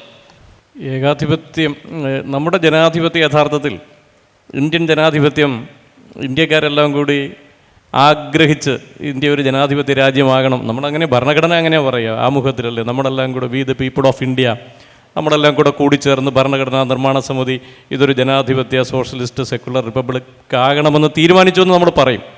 പക്ഷേ യഥാർത്ഥ ഇന്ത്യക്കാർ അങ്ങനെ ഒരു പരിപൂർണമായ ലിബറലായിട്ടുള്ള ഇത്രയും വിശാലമായ ജനാധിപത്യം ആഗ്രഹിച്ചോ എന്ന് ചോദിച്ചാൽ വ്യക്തിപരമായി ഇപ്പോഴും എനിക്കുത്തരമില്ല. കാരണം ഇപ്പോൾ നടത്തിയ ഒരു സർവേയിൽ, ലോകത്താകമാനം നടത്തിയൊരു സർവേയിൽ ഒരു ജനാധിപത്യത്തെ അപേക്ഷിച്ച് ഒരു ഏകാധിപതിയെ തിരഞ്ഞെടുക്കണം എന്ന ആഗ്രഹം പ്രകടിപ്പിച്ച രാജ്യങ്ങളിൽ 1-ാം സ്ഥാനത്താണ് ഇന്ത്യ. 55% ആ സർവേയിൽ പങ്കെടുത്ത ആളുകളാണ് കരുത്തനായ ഒരു ഏകാധിപതി മതി എന്ന് പറഞ്ഞത്. റഷ്യ ഇതിന് പിന്നിലാണ്. റഷ്യയിൽ ഓൾറെഡി പരിപൂർണമായ ഏകാധിപത്യത്തോടെ നടപ്പാകുകയാണ്. ആ റഷ്യക്കാർ പോലും ഈ കണക്കിൽ നമ്മുടെ പിറകിലാണ്. അപ്പോൾ യഥാർത്ഥത്തിൽ അന്നേ നമ്മുടെ സ്വാതന്ത്ര്യം കിട്ടുന്ന സമയത്ത് തന്നെ നമ്മളൊക്കെ നമ്മുടെ ജനത ഇത്രയും നല്ല വിശാലമായ ഒരു ആശയധാരയെ സ്വീകരിക്കാൻ പര്യാപ്തരായിരുന്നു എന്ന കാര്യത്തിൽ സംശയമാണ്. യഥാർത്ഥത്തിൽ നെഹ്റുവിൻ്റെയും ഗാന്ധിയുടെയും ഒക്കെ വിശാലമായ ആ ജനസ്വാധീനം ഇന്ത്യൻ ജനതയിൽ ഒരുപക്ഷെ സർക്കാസ്റ്റിക്കായിട്ട് പറഞ്ഞാൽ അടിച്ചേൽപ്പിക്കപ്പെട്ട ജനാധിപത്യമാണെന്ന്. അവരുടെ വിശാലമായ മനസ്സിൻ്റെ വിശാലമായ ചിന്തയുടെ ലോകത്തിലെ ഏറ്റവും മികച്ച ഭരണ സംവിധാനം ഈ രാജ്യത്ത് നടപ്പിൽ വരുത്തണമെന്ന് പറയുന്ന ചിന്തയുടെ അടിസ്ഥാനത്തിലാണ് ഇന്ത്യയിൽ ഈ ജനാധിപത്യ സമ്പ്രദായം നടപ്പാകുന്നത്. ജവഹർലാൽ നെഹ്റു, ഡോക്ടർ BR അംബേദ്കറുമൊക്കെ ഭരണഘടനാ നിർമ്മാണ സമിതിയിൽ നടത്തിയ പോരാട്ടങ്ങൾ, ഈ ഏകാധിപത്യവാദം എല്ലാ തരത്തിലും, ഈ ഭരണഘടന ഒരു ജനാധിപത്യമാകാൻ അംബേദ്കർ വരുന്നതിന് മുമ്പ് തന്നെ ഭരണഘടനയുടെ ഫ്രെയിം വർക്ക് തീരുമാനിച്ചിരുന്നു. അപ്പോൾ ആ ഫ്രെയിം വർക്കിനകത്ത് നിന്നുകൊണ്ട് ഇന്ത്യയുടെ ഈ ഭരണഘടനാ നിർമ്മാണ സമിതിയിൽ നടന്ന ചർച്ചകളിലെല്ലാം തന്നെ ഈ ഏകാധിപത്യവാദികളുടെ ഒരുപാട് അഭിപ്രായങ്ങൾ വരികയും അതിനെ ജവഹർലാൽ നെഹ്റുവും സർദാർ പട്ടേലും പിന്നീട് ഡോക്ടർ അംബേദ്കറുമൊക്കെ അതിശക്തമായി എതിർത്ത് പരാജയപ്പെടുന്നതിൻ്റെ പരിപൂർണമായ മിനിറ്റ്സ് ഉണ്ട്. അത് വായിക്കുമ്പോൾ നമ്മൾ അത്ഭുതപ്പെടും. അപ്പോൾ യഥാർത്ഥത്തിൽ അർഹിച്ചിരുന്നോ എന്ന ചോദ്യം അവിടെ നിൽക്കുന്നു. അതുകൊണ്ട് തന്നെ ഇന്ത്യൻ ജനത ഒരു ഏകാധിപതി ആയാലും കുഴപ്പമില്ല എന്നൊരർത്ഥത്തിലേക്ക് വരും.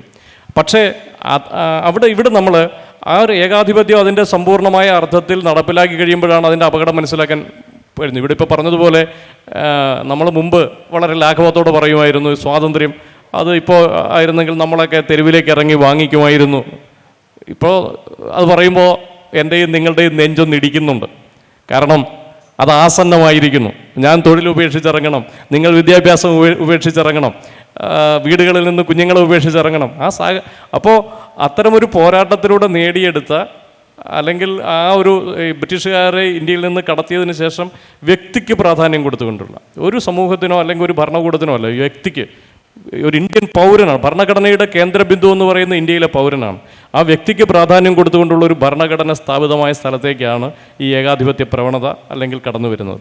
അപ്പോൾ ഇതിനെ പ്രതിരോധിക്കാൻ ഇപ്പോൾ ഈ ഏകാധിപത്യം എന്നത് യഥാർത്ഥത്തിൽ ഞാൻ നേരത്തെ പറഞ്ഞതുപോലെ നടപ്പിലായി കഴിഞ്ഞു. ഇനി അതിൻ്റെ അവസാനത്തെ ആണി അടിച്ചാൽ മതി. 24 ഈ വരാൻ പോകുന്ന തെരഞ്ഞെടുപ്പിൽ വീണ്ടും മോഡി തിരഞ്ഞെടുക്കപ്പെട്ടു. അവരുടെ നമ്പേഴ്സ് എല്ലാം 400 എന്ന് പറയുന്ന സംഖ്യ പറയുന്നത് 400 സീറ്റ്. 400 സീറ്റ് എന്ന് പറയുന്നത് 400 സീറ്റും 18 സംസ്ഥാനങ്ങൾ, 18ആണോ വേണ്ടത് ഭരണഘടന ഭേദഗതി ചെയ്യാൻ? 18 സംസ്ഥാനങ്ങളുടെ നിയമസഭയാണോ? 18ആണെന്ന് എനിക്ക് തോന്നുന്നു. 18 സംസ്ഥാനങ്ങളുടെ നിയമസഭയും ഈ പാർലമെന്റിന്റെ 3/2 ഭൂരിപക്ഷവും പാസ്സാക്കിയാൽ ഭരണഘടനയിൽ ഭേദഗതി വരുത്താം. പക്ഷെ അപ്പോഴും നമ്മുടെ ആശ്വാസം ഈ ഭരണഘടനയുടെ ഫ്രെയിം വർക്കാണ്. ഭരണഘടനയുടെ ഏറ്റവും വലിയ പ്രത്യേകത ഭരണഘടനയുടെ ഫ്രെയിം വർക്ക് തിരുത്താൻ കഴിയില്ല എന്നുള്ളതാണ്. അത് മാറ്റാൻ കഴിയില്ല. അത് മാറ്റുക എന്ന് പറഞ്ഞാൽ രാജ്യത്തെ ഭരണമില്ലാതായി, രാജ്യം പുതിയ സംവിധാനത്തിലേക്ക് പോകണം. അപ്പോൾ അതുകൊണ്ട് തന്നെ നമ്മുടെ ഈ ഭരണഘടനയാണ് നമ്മുടെ ഒരു സംരക്ഷണ കവചം ഇപ്പോഴും. അതിൻ്റെ നിയമങ്ങളും മറ്റു കാര്യങ്ങളും ഒക്കെ തിരുത്താനൊക്കെ കഴിയുള്ളൂ. ഈ ഇന്ദിരാഗാന്ധി ഇതിനകത്ത് സെക്കുലർ എന്ന് എഴുതി ചേർത്തപ്പോൾ ജവഹർലാൽ നെഹ്റു സെക്കുലർ എന്ന് എഴുതി ചേർത്തില്ല, ഡോക്ടർ അംബേദ്കർ സെക്കുലർ എന്ന് എഴുതി ചേർത്തില്ല. കാരണം ഈ രാജ്യത്തിൻ്റെ നിർണയാവകാശം ഇവിടുത്തെ ജനങ്ങൾക്കാണ്. We the people of India. അതുകൊണ്ട് ജനാധിപത്യവും നീതിയും സമത്വവും ഒക്കെ നടപ്പാക്കാം. പക്ഷെ സെക്കുലർ എന്ന് പറയുമ്പോൾ നിങ്ങളുടെ ചിന്തയിൽ കൂടെ ഇടപെടുകയാണ് എന്നുള്ള വിശാലമായ ചിന്തയാണ് അവർക്കുണ്ടായിരുന്നത്.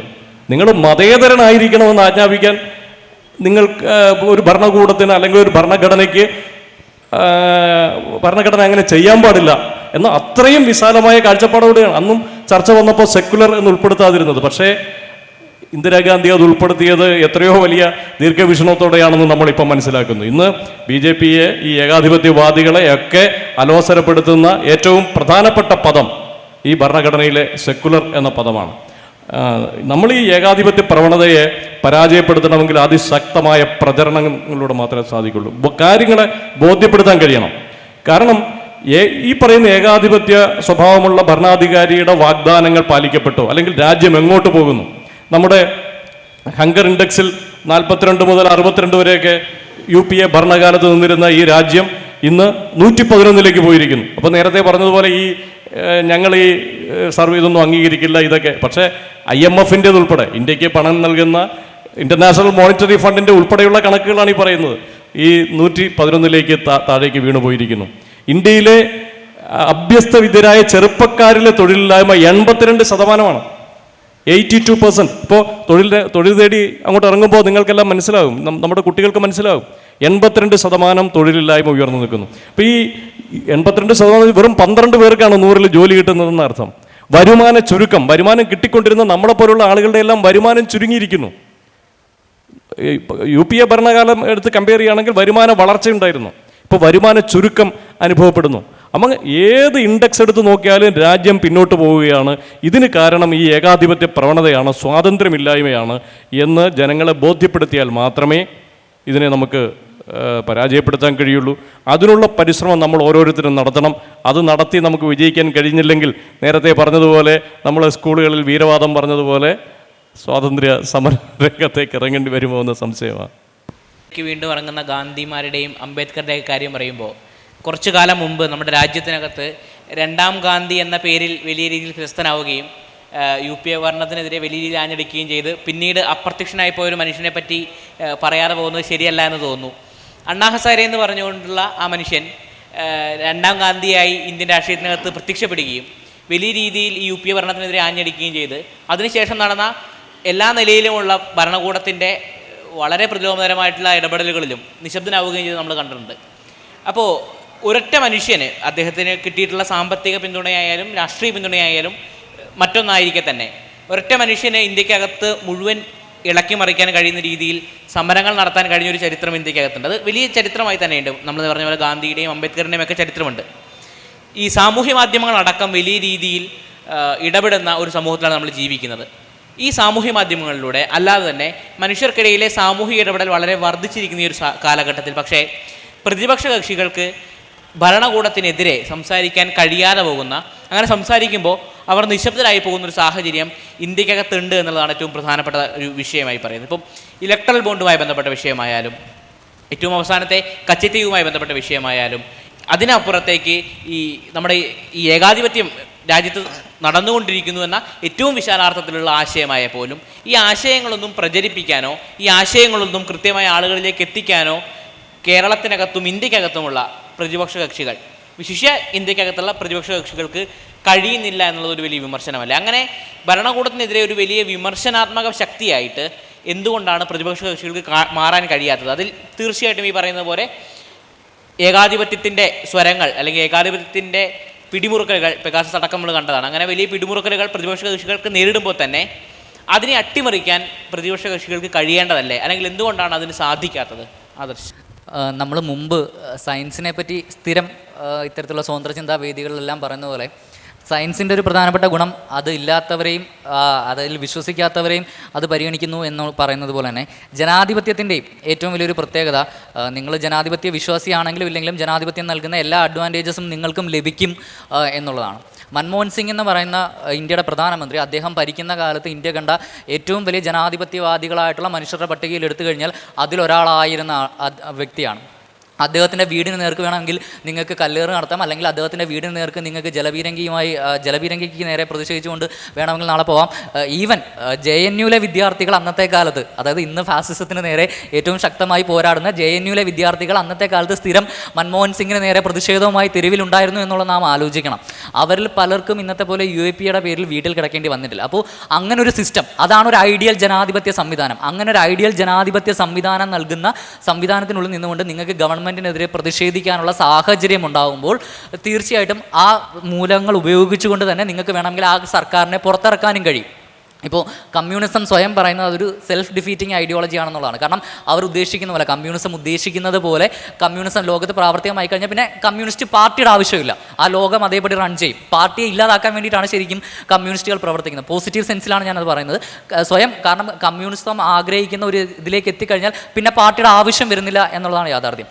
അത്തരത്തിൽ അണ്ണാ ഹസാരെ എന്ന് പറയുന്ന ഒരു വ്യക്തി ഒറ്റയ്ക്ക് തോൽപ്പിച്ച് ഒരു ഗവൺമെൻറ്റിനെ മാറ്റിയതാണ് എന്നുള്ളത് ഞാൻ ഒരിക്കലും വിശ്വസിക്കുന്നില്ല. പകരം അതിന് കൃത്യമായി RSS ഫണ്ടഡായി തന്നെ പ്രവർത്തിച്ച ഒരു സംവിധാനമായിരുന്നു ഇന്ത്യ അഗൈൻസ്റ്റ് കറപ്ഷൻ എന്നുള്ള മൂവ്മെൻറ്റ്. അത് പിന്നീട് അതിൽ നിന്ന് പുറത്ത് വന്നിട്ടുണ്ടായിരുന്ന പ്രശാന്ത് ഭൂഷണെ പോലുള്ള പലരും അത് പിന്നീട് അതിന് കൺഫസ് ചെയ്യുകയും ചെയ്യുന്ന സാഹചര്യം ഉണ്ടായിട്ടുണ്ട്. ഇപ്പോൾ അന്ന് അണ്ണാ ഹസാരയുടെ മൂവ്മെൻറ്റിൻ്റെ മുന്നിലുണ്ടായിരുന്ന അരവിന്ദ് കെജ്രിവാളിനോട് അണ്ണാ ഹസാരെ കാണിക്കുന്നത് എന്താണ് എന്നുള്ളത് നാം മനസ്സിലാക്കിയാൽ തന്നെ അത് മനസ്സിലാക്കാൻ കഴിയും. ഒരു കാലത്ത് ഗാന്ധിയോടും നെഹ്റുവിനോടും ചേർത്ത് ഉപമിച്ച രണ്ട് വ്യക്തിത്വങ്ങളായിരുന്നു ഇവർ രണ്ടുപേരും. ഇപ്പോൾ അരവിന്ദ് കെജ്രിവാളിന് കിട്ടിയതെല്ലാം അദ്ദേഹത്തിൻ്റെ കയ്യിലിരിപ്പ് കൊണ്ടാണ് എന്ന് പറയുന്ന അണ്ണാ ഹസാരെ നിങ്ങൾക്ക് അതിനുവേണ്ടി മാത്രം ഉറക്കത്തിൽ നിന്ന് ഉണരുന്ന ഒരു മനുഷ്യനെ നിങ്ങൾക്ക് കാണാൻ കഴിയുന്നുണ്ടെങ്കിൽ അന്നത്തെ അദ്ദേഹത്തിൻ്റെ വാക്കുകൾ എത്രത്തോളം പൊള്ളയായിരുന്നു എന്നുള്ളത് നമുക്ക് കാണാൻ കഴിയും. മാത്രമല്ല അന്ന് നാം ആലോചിക്കണം, എന്താണ് അന്നത്തെ ഏറ്റവും വലിയ പ്രശ്നം? കറപ്ഷനാണ്, അഴിമതിയാണ്. ആ കറപ്ഷൻ്റെ പേരിൽ എത്ര പേര് പിന്നീട് ശിക്ഷിക്കപ്പെട്ടിട്ടുണ്ടോ എന്നുള്ളത് നാം ചിന്തിച്ചിട്ടില്ല. അതിനുശേഷം പിന്നീട് എത്ര കേസുകൾ അതിൻ്റെ പേരിൽ തെളിയിക്കപ്പെട്ടിട്ടുണ്ട് എന്നുള്ളത് നാം ചിന്തിച്ചിട്ടില്ല.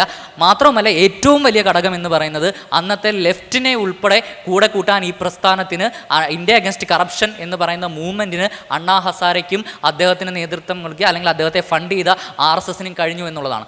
അരുൺ ജെയ്റ്റ്ലിയും ഇതുപോലെ CPM നേതാക്കളും ഒരേ വേദി പങ്കിടുന്ന കാഴ്ച നമുക്ക് അന്ന് കാണാൻ കഴിഞ്ഞിട്ടുണ്ടെങ്കിൽ അത് ആ മൂവ്മെൻറ്റ് അത്രത്തോളം ഡീപ്പൻഡ് ആയിരുന്നു. മാത്രവുമല്ല അത് വളരെ ചുമ്മാ വന്നിട്ട് പോയൊരു മൂവ്മെൻ്റ് അല്ല എന്ന് പറയുന്നതിൻ്റെ കാരണം പ്രശാന്ത് കിഷോറിനെ പോലെയുള്ള പൊളിറ്റിക്കൽ സ്ട്രാറ്റജിസ്റ്റുകളായ മനുഷ്യർ ഉൾപ്പെടെ പങ്കെടുത്തുകൊണ്ട് അങ്ങനെ നേതൃത്വം നൽകിക്കൊണ്ട് ക്രിയേറ്റ് ചെയ്തെടുത്തൊരു മൂവ്മെൻറ്റാണ്. അത് ചുമ്മാ വന്ന് ഒരു മനുഷ്യൻ്റെ നേതൃത്വത്തിൽ പോയൊരു മൂവ്മെൻ്റ് അല്ല. ഇപ്പോൾ എന്തുകൊണ്ട് പ്രതിപക്ഷ പാർട്ടികൾക്ക് അത്തരത്തിലൊരു മൂവ്മെൻറ്റ് കൊണ്ടുവരാൻ കഴിയുന്നു എന്ന് ചോദിച്ചാൽ, അന്ന് കറപ്ഷൻ ഒരു വലിയ പ്രശ്നമായി കണ്ട ജനത ഇന്ന് ഏകാധിപത്യം പോലും ഒരു വലിയ പ്രശ്നമായി കാണുന്നില്ല എന്നുള്ളൊരു യാഥാർത്ഥ്യത്തെ കൂടി നമ്മൾ മനസ്സിലാക്കേണ്ടതുണ്ട്. അവിടെയാണ് എന്തുകൊണ്ട് ഇപ്പം നേരത്തെ സാറ് പറഞ്ഞിട്ടുള്ള ഒരു റിപ്പോർട്ട് എന്ന് പറഞ്ഞാൽ പ്യൂ റിസർച്ച് സർവേയുടെ റിപ്പോർട്ടാണ്. അതിൽ ഇന്ത്യയിലെ ഭൂരിഭാഗം ജനവിഭാഗങ്ങളും അല്ലെങ്കിൽ ലോകത്തിലെ ഏറ്റവും കൂടുതൽ ഏകാധിപത്യവും മിലിറ്ററി ഭരണവും നല്ലതാണ് എന്ന് ചിന്തിക്കുന്ന ഒരു ജനതയുള്ള രാജ്യമായി ഈ രാജ്യം മാറിയിരിക്കുന്നു എന്നുള്ളൊരു പരിസ്ഥിതിയിലാണ് നാം നിൽക്കുന്നത്. പ്രതിപക്ഷം പ്രവർത്തിക്കുന്നില്ല അല്ലെങ്കിൽ അവരുടെ വോയിസ് കേൾക്കുന്നില്ല എന്ന് പറയുമ്പോൾ ഞാൻ ഒരു കണിക പോലും ഇന്ത്യയിലെ പ്രതിപക്ഷത്തെ പ്രതിക്കൂട്ടിൽ നിർത്താൻ ഞാൻ ആഗ്രഹിക്കുന്നില്ല എന്നുള്ളതാണ് ഞാൻ പറയുന്നത്. കാരണം ഈ സമയത്ത് നാം വിമർശിക്കേണ്ടത് പ്രതിപക്ഷത്തെയല്ല, ഇന്ത്യയുടെ ഭരണപക്ഷത്തെ തന്നെയാണ്. പ്രതിപക്ഷത്തിന് എന്തൊക്കെ പോരായ്മകൾ ഉണ്ടെങ്കിലും ഞാനിവിടെ കേവലം യുക്തിയുടെ അടിസ്ഥാനത്തിൽ നിന്നുകൊണ്ട് ചിന്തിക്കുന്നതേ ഇല്ല. പ്രതിപക്ഷത്തെ വിമർശിക്കാൻ വേണ്ടിയാകരുത് ഇന്ത്യയിലെ ഒരു വേദിയും തുറന്നിടുന്നത്. മറിച്ച് ആ ഓരോ കൂരമ്പുകളും നിങ്ങൾക്ക് ചൂണ്ടേണ്ടത് ഭരണപക്ഷത്തിന് നേരെ തന്നെയായിരിക്കണം. കാരണം നിങ്ങളൊന്ന് ആലോചിച്ചു, നിങ്ങളുടെ കൈകളെല്ലാം കെട്ടിയിട്ടിരിക്കുകയാണ്. നിങ്ങൾക്ക് ഒരു ഗവൺമെൻറ്റിന് നേരെ എന്തെങ്കിലും ഒരു വിമർശനം ഉന്നയിച്ചു കഴിഞ്ഞാൽ നാളെ വീട്ടിൽ UAPA വരുന്നൊരു കാലഘട്ടത്തിൽ അല്ലെങ്കിൽ നിങ്ങൾക്കൊരു ഏതെങ്കിലും രീതിയിലുള്ള പണവും ഇടപാടുകളുമായിട്ടുള്ള ട്രാൻസാക്ഷൻ നിങ്ങൾ നടത്തുന്നുണ്ടെങ്കിൽ അതെല്ലാം EDയുടെ നേതൃത്വത്തിൽ ക്വസ്റ്റ്യൻ ചെയ്യുന്നൊരു കാലഘട്ടത്തിൽ, നിങ്ങൾക്ക് വിശ്വസിച്ച് ജുഡീഷ്യൽ സംവിധാനത്തെ പോലും ഡിപ്പെൻഡ് ചെയ്യാൻ കഴിയാത്തൊരു കാലഘട്ടത്തിൽ ഒരു പ്രതിപക്ഷത്തിന് ചെയ്യാൻ കഴിയുന്നതിൽ പല കാര്യങ്ങളുമുണ്ട്. ആ അർത്ഥത്തിൽ ഇത് ഇന്ത്യയിലെ അടിയന്തരാവസ്ഥ കാലത്തേക്കാൾ കഷ്ടകരമായ ഒരു കാലത്തിലാണ് നാം ജീവിക്കുന്നത് എന്നാണ് എനിക്ക് പറയാനുള്ളത്. ഞാൻ ഒരർത്ഥത്തിലും അടിയന്തരാവസ്ഥയെ ന്യായീകരിക്കുകയല്ല. അടിയന്തരാവസ്ഥ ഇന്ത്യ കണ്ട മോശം സാഹചര്യങ്ങളിലെ ഏറ്റവും പ്രധാനപ്പെട്ടത് തന്നെയാണ്. പക്ഷേ നിർഭാഗ്യവശാൽ അതിനേക്കാൾ ഡീപ്പെൻഡായിട്ടുള്ള ഒരു സംവിധാനത്തിലാണ് നാം ജീവിക്കുന്നത്. എന്തുകൊണ്ടെന്നാൽ അതിന് വളരെ കൃത്യമായിട്ടുള്ള 3-4 പോയിന്റുകളിൽ എനിക്കത് പറയാൻ കഴിയും. ഒന്ന്, അടിയന്തരാവസ്ഥ എന്ന് പറയുന്ന സംവിധാനം ഇന്ത്യയിൽ ഇന്ദിരാഗാന്ധിയുടെ നേതൃത്വത്തിൽ വരുമ്പോൾ അവരുടെ പ്രധാനപ്പെട്ട ഉദ്ദേശം ഏതെങ്കിലും രീതിയിൽ അധികാരം നിലനിർത്തുക, അവരിൽ അധികാരം കേന്ദ്രീകരിക്കുക എന്നുള്ളത് മാത്രമായിരുന്നു. അവർക്ക് തന്നെ കൃത്യമായി ബോധ്യമുള്ളതുപോലെ തന്നെ അവരുടെ തന്നെ നേതൃത്വത്തിലുള്ള, അവരുടെ പിതാവിൻ്റെ ഉൾപ്പെടെയുള്ള നേതൃത്വത്തിലുള്ള ഇന്ത്യൻ നാഷണൽ കോൺഗ്രസ് എന്നുള്ള പ്രസ്ഥാനം സ്ഥാപിച്ചിട്ടുള്ള ഒരു ഭരണ സംവിധാനത്തെ അട്ടിമറിക്കണമെന്നോ ഇന്ത്യയുടെ ഭരണഘടനയെ അട്ടിമറിക്കണമെന്നോ ഉള്ള ഒരു ആഗ്രഹം ഇന്ദിരാഗാന്ധിക്ക് ഒരു കാലത്തും ഉണ്ടായിട്ടില്ല. അവരിൽ അധികാരം കേന്ദ്രീകരിക്കുക എന്നുള്ളത് മാത്രമായിരുന്നു അവരുടെ ലക്ഷ്യം. അതിനുവേണ്ടി അവർ സ്വീകരിച്ച നടപടികളാണ് അടിയന്തരാവസ്ഥയായി മാറിയിട്ടുള്ളത്. രണ്ടാമത്തെ കാര്യം, ഇന്ദിരാഗാന്ധി ഒരു കാരണവശാലും ഇന്ത്യൻ അടിയന്തരാവസ്ഥയുടെ കാലഘട്ടത്തിൽ പോലും മതത്തെ ദുരുപയോഗം ചെയ്യുകയോ അല്ലെങ്കിൽ മതത്തിൽ ഊന്നിയിട്ടുള്ള ഒരു ഭരണ സംവിധാനം ഉണ്ടാക്കുകയോ ചെയ്തിട്ടില്ല എന്നുള്ളതാണ്. മാത്രവുമല്ല ആ കാലഘട്ടത്തിലാണ് ഇന്ത്യയിൽ RSSും ജമാഅത്ത് ഇസ്ലാമിയും പോലെയുള്ള സംഘടനകൾ നിരോധിക്കപ്പെടുകയാണ് ചെയ്തിട്ടുള്ളത് എന്നുകൂടി നാം മനസ്സിലാക്കേണ്ടതുണ്ട്. എന്നാൽ ഇന്നത്തെ കാലഘട്ടത്തിൽ മതം എന്നുള്ള മനുഷ്യനെ തീവ്ര വൈകാരികമായി നിലനിർത്താൻ പോകുന്ന ഒരു സംവിധാനത്തിൻ്റെ കൂടി കൂട്ടുപിടിച്ചിട്ടാണ് ഇവർ ഈ സംവിധാനത്തെ നിയന്ത്രിക്കുന്നത് എന്നുള്ളതാണ്. മൂന്നാമത്തെ കാര്യം, അന്നത്തെ കാലത്ത് ഒരു ഗവൺമെൻറ് എത്രത്തോളം വിചാരിച്ചാലും അവർക്ക് എത്തിച്ചേരാൻ കഴിയുന്ന മനുഷ്യരുടെ കാര്യത്തിൽ ഒരു പരിമിതി ഉണ്ടായിരുന്നു, പ്രത്യേകിച്ച് ഇന്ത്യ പോലൊരു കാലഘട്ടത്തിൽ. പക്ഷേ ഇന്നത്തെ കാലഘട്ടം എന്ന് പറയുന്നത് സോഷ്യൽ മീഡിയയുടെയും അല്ലെങ്കിൽ മറ്റ് മാധ്യമങ്ങളുടെയും അതിപ്രസരം മൂലം നിങ്ങളുടെ കയ്യിലേക്ക് ഡേറ്റ മുഴുവൻ എത്തിച്ചേരുകയും, എന്തുകൊണ്ടാണ് കൊറോണ വാക്സിൻ്റെ ഡേറ്റ ലീക്കായത് എന്നുള്ളതൊന്ന് ചിന്തിച്ച് നോക്കിയാൽ നിങ്ങൾക്കത് മനസ്സിലാവും. കൊറോണയുടെ സൈറ്റിൽ നാം കൊടുത്തിട്ടുള്ള ഡേറ്റകൾ ഉൾപ്പെടെ. മാത്രമല്ല BJP നടത്തിയിട്ടുള്ള ഏറ്റവും വലിയ ക്യാമ്പയിൻ എന്ന് പറയുന്നത് ഇന്ത്യയിലെ മിസ് കോൾ ക്യാമ്പയിനാണ്. നാം ഏറ്റവും പരിഹസിച്ച മിസ് കോൾ ക്യാമ്പയിൻ വഴിയിട്ടാണ് ചെയ്തിട്ടാണ് ഇന്ത്യയിലെ ഏറ്റവും കൂടുതൽ മനുഷ്യരുടെ ഡേറ്റ അവർ സ്വന്തമാക്കിയത്. അങ്ങനെ നിങ്ങളുടെ ഓരോരുത്തരുടെയും വാട്സാപ്പിലേക്ക് മെസ്സേജ് എത്തിക്കാൻ പോകുന്ന സംവിധാനമുള്ള ഒരു ഭരണകൂടമായി അത് മാറുകയും അതിനെ പ്രതിരോധിക്കുക എന്നുള്ളത് നാം വിചാരിക്കുന്ന അത്ര എളുപ്പമല്ലാതായി മാറുകയും ചെയ്യുന്നു. എല്ലാം പോട്ടെ, ഈ പ്രതിപക്ഷ പാർട്ടികളെ നാം കുറ്റം പറയുന്നുണ്ടല്ലോ. ഇന്ന് അരവിന്ദ് കെജ്രിവാളും രാഹുൽ ഗാന്ധിയും തമ്മിൽ ഒരു സംഭാഷണം നടത്തിയാൽ അത് പെഗാസസ് വഴി BJPയുടെ ഓഫീസിൽ എത്തിയിരിക്കും അതിൻ്റെ വിവരം എന്നുള്ളത്. നിങ്ങൾക്കൊരു ഇങ്ങനെയുള്ളൊരു സംവിധാനത്തിന് നേരെ പ്രതിഷേധിക്കുന്നത് അത്ര എളുപ്പമല്ല എന്ന് കൂടി മനസ്സിലാക്കണം. ഇപ്പോൾ അരവിന്ദ് കെജ്രിവാളിനെ പിടിച്ച് ജയിലിലിട്ടിട്ട് അദ്ദേഹത്തിൻ്റെ ഫോണിൻ്റെ പാസ്വേഡാണ് ചോദിച്ചുകൊണ്ടിരിക്കുന്നത്. ആ ഫോണിൻ്റെ പാസ്വേഡ് കിട്ടുന്നത് രാജ്യത്തിലുള്ള ആൻറ്റി നാഷണൽ പ്രവർത്തനത്തെക്കുറിച്ച് മനസ്സിലാക്കാനുള്ളതല്ല എന്നുള്ളത് മിനിമം അരിയാഹാരം കഴിക്കുന്നവർക്ക് മനസ്സിലാക്കാന്നുള്ളതേ ഉള്ളൂ. ഈ രാജ്യത്ത് പ്രതിപക്ഷം എന്താണ് പ്ലാൻ ചെയ്യുന്നതെന്ന് ഗവൺമെൻറ് മനസ്സിലാക്കിക്കൊണ്ടിരിക്കുകയാണ്. ഇപ്പം ഇലക്ട്രൽ ബോണ്ട് എന്ന് പറഞ്ഞ സ്കാം, ഇന്ത്യയിലെ അഴിമതിയെക്കുറിച്ച് സംസാരിച്ച മനുഷ്യർക്കൊന്നും ഇലക്ട്രൽ ബോണ്ടിനെ പറ്റി ഒരു ആകുലതയും ഇല്ല എന്നുള്ളതാണ്. ഇപ്പം BJPക്ക് കൃത്യമായി അറിയാൻ കഴിയും ആരാർക്കൊക്കെ ഫണ്ട് ചെയ്യുന്നുണ്ട്, ആരാർക്കൊക്കെ ഫണ്ട് ചെയ്യുന്നില്ല എന്നുള്ളത്. അങ്ങനെ ഫണ്ട് ചെയ്യാതിരിക്കുന്നവരുടെയൊക്കെ വീട്ടിൽ നാളെ ED എത്തുകയും അവരെല്ലാവരും പിറ്റേ ദിവസം തന്നെ BJPക്ക് ഫണ്ട് ചെയ്യാൻ ബാധ്യസ്ഥരാവുകയും ചെയ്യുന്ന ഒരു കാലഘട്ടത്തിലാണ്. നമുക്കറിയാവുന്നതുപോലെ 1990-കൾക്ക് ശേഷം സംഭവിച്ചത് ബാബറി മസ്ജിദ് തകർന്നതോ അല്ലെങ്കിൽ മണ്ഡൽ കമ്മീഷനോ മാത്രമല്ല, മറിച്ച് ഇന്ത്യയിൽ ലിബറലൈസേഷൻ, പ്രൈവറ്റൈസേഷൻ, ഗ്ലോബലൈസേഷൻ എന്ന് പറയുന്ന 3 കാര്യങ്ങൾ സംഭവിക്കുകയും ഈ 3 കാര്യങ്ങൾക്ക് ശേഷം ഇന്ത്യയിൽ ഒരു കാൻഡിഡേറ്റിന് ഒരു ഇലക്ഷന് മത്സരിക്കണമെങ്കിൽ എത്രത്തോളം അത് മൂലധനവുമായി ബന്ധപ്പെട്ടിരിക്കുന്നു എന്നുള്ളൊരു കാര്യം കൂടി നാം മനസ്സിലാക്കണം. തിരുവനന്തപുരം പോലൊരു കോൺസ്റ്റിറ്റ്യുവൻസിയിൽ ഒരു കാൻഡിഡേറ്റിന് ഒരു ലോക്സഭാ ഇലക്ഷന് മിനിമം 10-15 കോടി വെച്ചിട്ടാണ് മത്സരിക്കുന്നതെങ്കിൽ അങ്ങനെ ഇന്ത്യ മുഴുവൻ ഒരു പാർട്ടിക്ക് മത്സരിക്കാൻ, ഇത് അൺഅക്കൗണ്ടഡ് ആണ് ഞാൻ പറയുന്നത്. ഇലക്ഷൻ കമ്മീഷൻ അവർ കൊടുക്കുന്ന ഡേറ്റയെ കുറിച്ചല്ല ഞാൻ പറയുന്നത്. മൂലധനത്തിൽ കേന്ദ്രീകരിച്ച് ഇത് മാറിയിട്ടുണ്ടെങ്കിൽ ഇന്ത്യ മുഴുവൻ ഒരു പാർട്ടിക്ക്, ഒരു ദേശീയ പാർട്ടി പദവി നിലനിർത്തുന്ന ഒരു പാർട്ടിക്ക് ഇന്ത്യയിലെ 545 സീറ്റിലും മത്സരിക്കണമെങ്കിൽ ഒരു സീറ്റിൽ 10-15 കോടി ചിലവഴിക്കേണ്ടി വരുന്നുണ്ടെങ്കിൽ നിങ്ങളൊന്ന് ആലോചിച്ച് നോക്കുക എത്ര കോടി രൂപ വേണമെന്നുള്ളത്. അതിന് കഴിയുന്ന ഏക പാർട്ടിയായി BJP സ്വയം അവരെ മാറ്റുകയും അതിൻ്റെ അടിസ്ഥാനത്തിൽ അവർക്ക് നിൽക്കുകയും ചെയ്യുന്നൊരു കാലഘട്ടത്തിൽ നിങ്ങൾക്ക് ചെയ്യാൻ കഴിയുന്ന പ്രതിഷേധങ്ങൾക്ക് പരിമിതിയുണ്ട്. എന്നിട്ടും ഇന്ത്യയിലെ പ്രതിപക്ഷം തളർന്നോ എന്നുള്ളതാണ് ചോദ്യം. ഇപ്പോൾ ആപ്പിലെ പ്രധാനപ്പെട്ട നേതാക്കന്മാർ, ആം ആദ്മി പാർട്ടിയിലെ പ്രധാനപ്പെട്ട പല നേതാക്കന്മാർ ഇപ്പോൾ ജയിലിലാണ്. ചിലർ 1-2 വർഷമായി ജയിലിലാണ്. അവർ ഇപ്പോഴും പാർട്ടി വിട്ട് പുറത്തു പോയിട്ടില്ല. നിങ്ങളിനി രാഹുൽ ഗാന്ധിയെ പോലുള്ള കോൺഗ്രസ് നേതാക്കളുടെ കാര്യം എടുത്തു നോക്കൂ.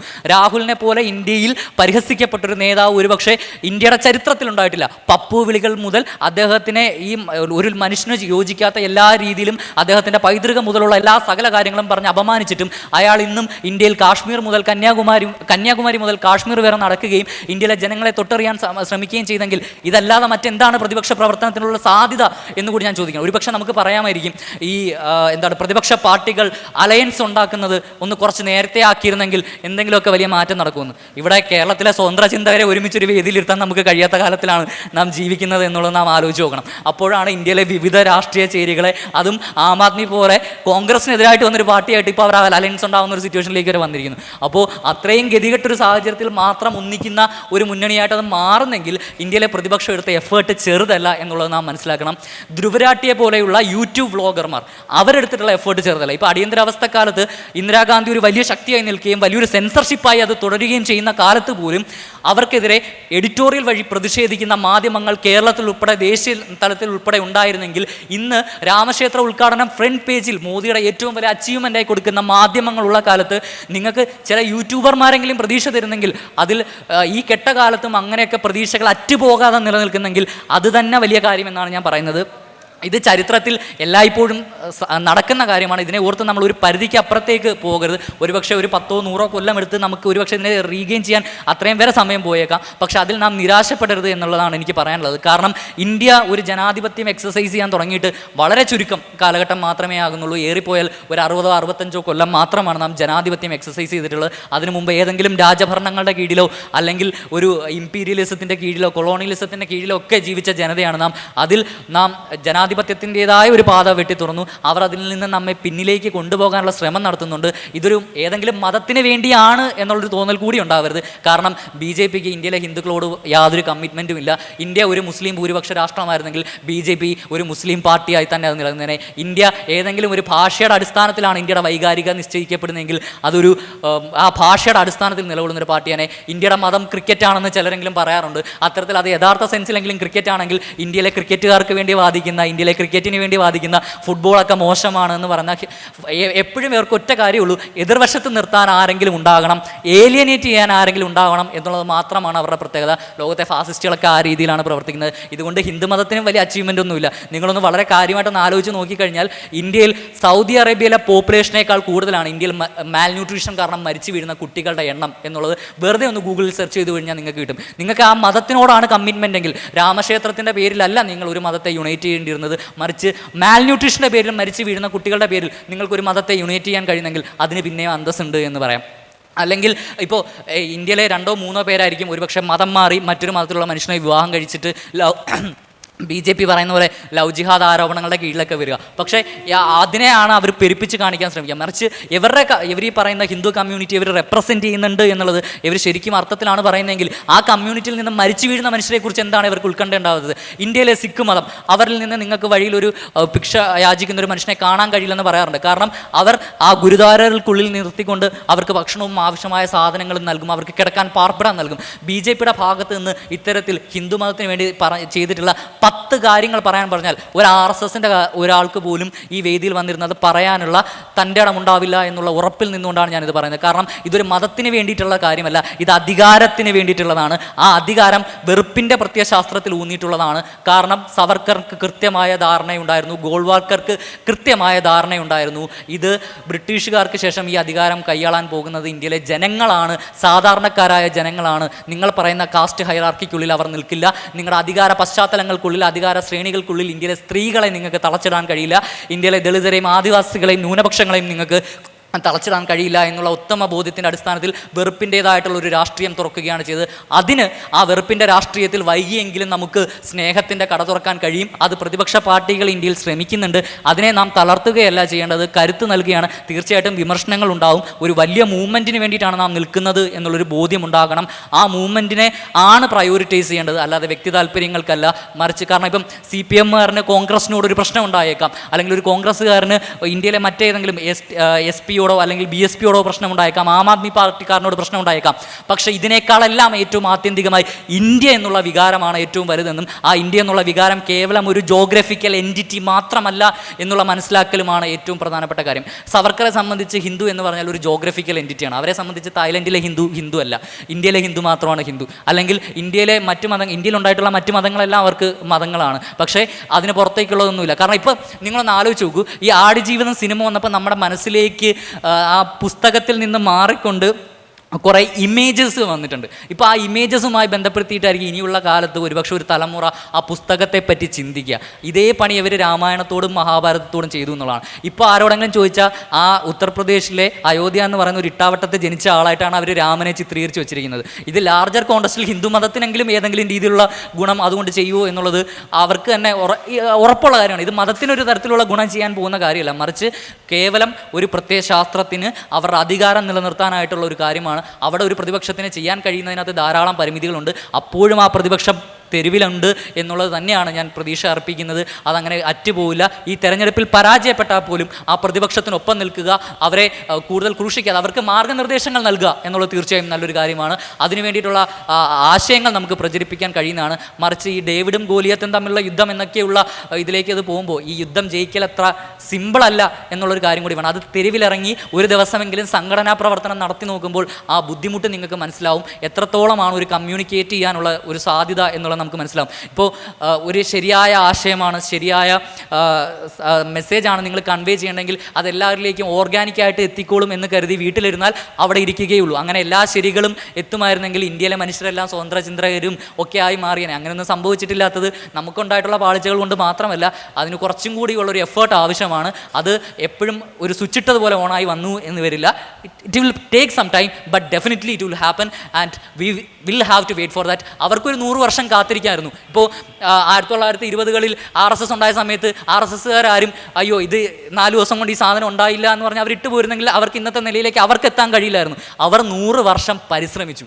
ആ പരിശ്രമം നമ്മളും തിരിച്ചു കാണിക്കണം. വർഗീയവാദികൾക്ക് വർഗീയവാദത്തോടുള്ള കമ്മിറ്റ്മെൻറ്റിൻ്റെ 4-1 കമ്മിറ്റ്മെൻറ്റ് സെക്യുലറിസം പറയുന്നവർക്ക് സെക്യുലറിസത്തോടുണ്ടെങ്കിലേ ഈ ബാറ്റിൽ ജയിക്കുള്ളൂ. ഇതെല്ലാം 4, 3, 7 ദിവസം കൊണ്ട് ജയിക്കുന്ന ബാറ്റിലല്ല. ഇതൊരു 100 വർഷത്തെ ബാറ്റിലാണ്.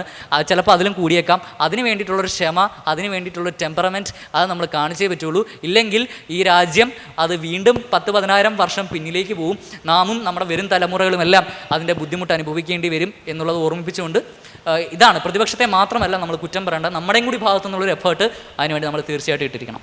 അധികാരത്തിന് വേണ്ടിയുള്ള വടംവലി എന്നുള്ള നിലയിൽ കൂടി ഈ ഏകാധിപത്യത്തെ നമ്മൾ വിലയിരുത്തുമ്പോൾ പലപ്പോഴും നമ്മൾക്ക് ആശ്രയിക്കാവുന്ന അവസാന അത്താണിയായിട്ട് നമ്മളുടെ ഇന്ത്യൻ ഭരണഘടന മാറുന്നുണ്ട് എന്നുള്ളതാണ് യാഥാർത്ഥ്യം. ഇപ്പോൾ നമ്മൾ നോക്കിക്കഴിഞ്ഞാൽ കേശവാനന്ദ ഭാരതി സ്റ്റേറ്റ് ഓഫ് കേരള അടക്കമുള്ള വിധിന്യായങ്ങൾക്കകത്ത് സുപ്രീം കോടതി വളരെ കൃത്യമായി പറയുന്നുണ്ട് എങ്ങനെയാണ് നിങ്ങൾക്ക് ഒരിക്കലും ഇന്ത്യൻ ഭരണഘടനയുടെ അടിസ്ഥാന തത്വങ്ങളെ അമെൻഡ് ചെയ്യാൻ കഴിയാതെ പോകുന്നതെന്നുള്ളത്. അങ്ങനെ ഒരിക്കലും നിങ്ങൾക്ക് അട്ടിമറിക്കാൻ കഴിയാത്തൊരു വലിയ എൻറ്റിറ്റി ആയിട്ട് ഇന്ത്യൻ ഭരണഘടന തന്നെ ഇന്ത്യൻ സമൂഹത്തിനകത്ത് നിലനിൽക്കുന്നുണ്ട് എന്നുള്ളതാണ് യാഥാർത്ഥ്യം. അപ്പം എത്രമാത്രമാണ് ഇന്ത്യൻ ഭരണഘടന പോലെയുള്ള നമ്മളുടെ ആശയങ്ങൾ, ഈ രാജ്യത്തിൻ്റെ അടിത്തറകൾ ഈ ഏകാധിപത്യത്തിനെതിരെ ഒരു സാധാരണക്കാരൻ്റെ അവസാന പിടിവള്ളിയായി നിലകൊള്ളുന്നത് എന്നാണ് കാണുന്നത്. ഇന്ത്യൻ ഭരണഘടനയെ അവസാന പിടിവള്ളിയായി നമുക്ക് സങ്കല്പിക്കാമെങ്കിലും ഇപ്പോൾ ഈ അടുത്ത കാലത്ത് നടന്ന വളരെ ഈസി ആയിട്ടാണ് ഭരണഘടനയുടെ ആമുഖത്തിൽ നിന്ന് മതേതരത്വവും സമത്വവും എടുത്തു കളഞ്ഞത്.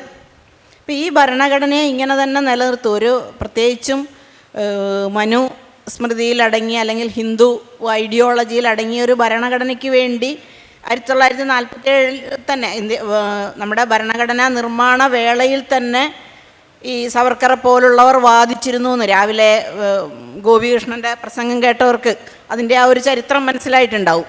അപ്പം അങ്ങനെ അന്നു മുതൽ വാദിച്ചിരുന്നവർ ഈ 100 കൊല്ലം കാത്തിരുന്ന് നമ്മുടെ ഈ ഭരണഘടന ഇങ്ങനെ തന്നെ ഈ അവസ്ഥയിലാണ് രാജ്യം പോകുന്നതെങ്കിൽ ഈ ഭരണഘടന ഒരു സംരക്ഷണ ഉത്തരവാദിത്വം അല്ലെങ്കിൽ അത് നിർവഹിക്കുമെന്നുള്ള പ്രതീക്ഷ എനിക്കില്ല.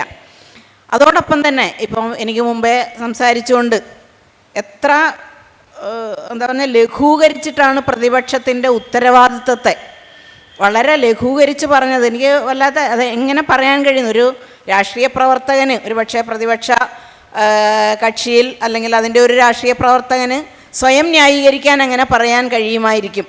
പക്ഷേ പ്രതിപക്ഷ രാഷ്ട്രീയ പാർട്ടികൾ അവരുടെ ഉത്തരവാദിത്വം നിർവഹിക്കാതിരുന്നതിനെ, അല്ലെങ്കിൽ അവരിൽ മാത്രം അല്ല ഉത്തരവാദിത്വം എന്ന് പറയുമ്പോൾ ഇന്ത്യ പോലുള്ള ഒരു രാജ്യത്ത് ഈ പറയുന്ന പ്രതിപക്ഷ രാഷ്ട്രീയ പ്രസ്ഥാനങ്ങൾ രാജ്യം ഭരിച്ചവരാണ്. ഒരു ബ്ലോഗറിലോ ഒരു യൂട്യൂബിലോ പ്രതീക്ഷയുണ്ട് എന്നൊക്കെ പറയുന്ന തരത്തിലേക്ക് നമ്മൾ പ്രത്യേകിച്ച് ഒരു യുവാവ് ചിന്തിക്കുമ്പോൾ അധികാരത്തിലിരുന്ന കോൺഗ്രസ് പോലെയുള്ള പ്രസ്ഥാനങ്ങൾ ചെയ്തുകൊണ്ടിരുന്ന ജനങ്ങൾ എന്തുകൊണ്ടാണ് ഈ ഏകാധിപത്യം ആഗ്രഹിച്ചു പോകുന്നത്? ഏകാധിപത്യത്തിൽ വലിയ പ്രതീക്ഷയുള്ളത് കൊണ്ടല്ല. ഈ മാറി മാറി ഭരിച്ച രാഷ്ട്രീയ പ്രസ്ഥാനങ്ങളുടെ അഴിമതിയും സ്വജനപക്ഷപാതവും കെടുകാര്യസ്ഥതയും അവർക്ക് ജനങ്ങളോടുള്ള ഉത്തരവാദിത്വവും തൊഴിലില്ലായ്മ ഇങ്ങനെ വല്ലാതെ സംഘർഷം അനുഭവിച്ചുകൊണ്ടിരുന്ന ഒരു ജനത, ആ ജനത BJPയിൽ പ്രതീക്ഷ അർപ്പിച്ചെങ്കിൽ അത് ഈ അതുവരെ ഭരിച്ച പാർട്ടികളുടെ കുറ്റം തന്നെയായിട്ടാണ് ഞാൻ കാണുന്നത്.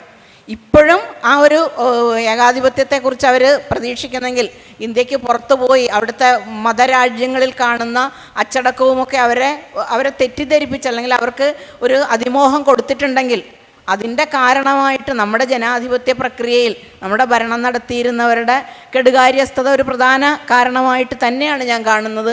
അവരുടെ തന്നെയാണ് ഉത്തരവാദിത്വം ഇനിയും ഇതിനെ മുമ്പോട്ട് കൊണ്ടുപോകേണ്ടതെന്നുള്ളത്.